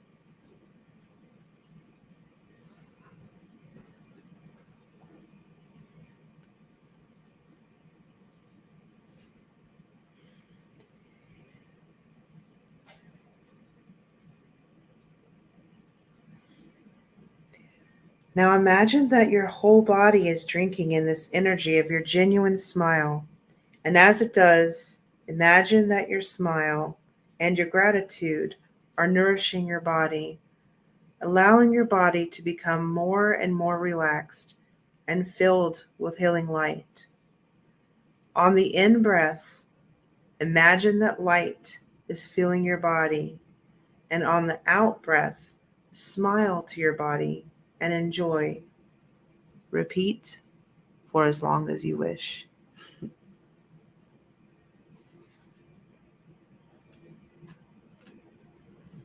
So, the first time I read this meditation was the other day, and I actually broke into tears about the smiling at the 5-year-old self. It just really released something in me. And then giving that gratitude and thanks for everything that our bodies do, even if there are times of like creaky, achy bones, or, we get a cold or whatever it may be, even if it's like dealing with an autoimmune disorder or cancer, remember that most of the body is still functioning in this beautiful way and doing its very best to keep here and alive until your soul is ready to move on to the next experience. And hopefully you can take comfort in knowing that life never ends. It's just the form that we experience will change. So giving gratitude, especially the part about the heart that's beating for so long, one of the earliest times after conception, that the heart just goes on beating, that our lungs go on breathing. And so one of the beauties that happens when we get sick is to realize how extraordinary it is and what our bodies do, what our cells do. I mean, it's really incredible. And you have to think, what source is it that would love us so much that it would create all these little beings that make up our body to sustain us just for this one experience in this lifetime? All these tiny beings, including all the bacteria within us, more of them supporting us. And then we've got all these guides, these beings, these angelics. Sometimes it's easy for us to focus on, negative entity attachments and this and that and the other. But there's so much more for us than against us. And I believe this meditation is a pertinent example of that, and realizing that, acknowledging the love that's there for us, and realizing that even if you have, say, some negative entity attached to you, it's trying to absorb energy because it's in its own state of lack. And by letting that go, it can learn how to self-sustain itself. And I believe that's what we're also doing now. We've been feeding from a system as much as it's been feeding from us, the external system in our world. So now we can learn to connect inward more deeply and drink in the love that's always been there for us. So I think 2022 is going to help to hone in on that. We can hone in on that. We can choose to focus in on the negative, or we can choose to focus in on the positive within ourselves. And it's no judgment. There's a lot to learn from negative stuff. You can turn that into a positive. You can have amazing insights.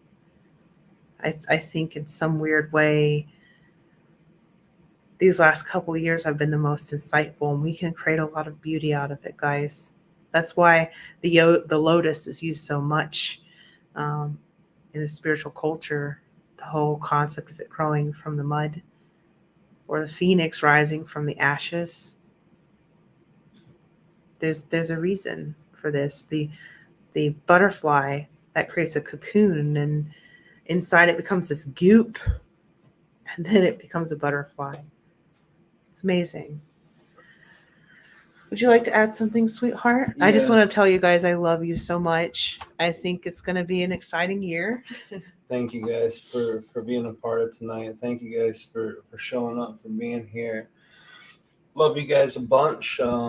Make sure you get your questions in. Go back to the video titled Open Forum Summer Solstice or Winter Solstice. Geez. And we'll see you guys on the 21st. And those of you on Patreon, we'll see you guys on the 21st. And we'll see you on the 30th. Yeah. The night before New Year's Eve, guys. Did you do this? Yeah. Yeah. It was another bot. Yeah. Oh, okay. All right. Love you guys very much. We'll see you guys soon. Thanks for coming again, guys. We'll see you. Sorry to jump off. It's just really late here. We got to get up really early, and I'm grounded. I just got to get something to eat. I'm going to help him out with that. Get you grounded. And I appreciate it. Love you guys we so love much. you guys so much. We'll see you in a few nights from now, really. Yeah, we'll see you in just a couple nights, 5 days from now. Yep, love you guys. Love you guys. And see you guys soon. Thanks again. Good night. Love you, night.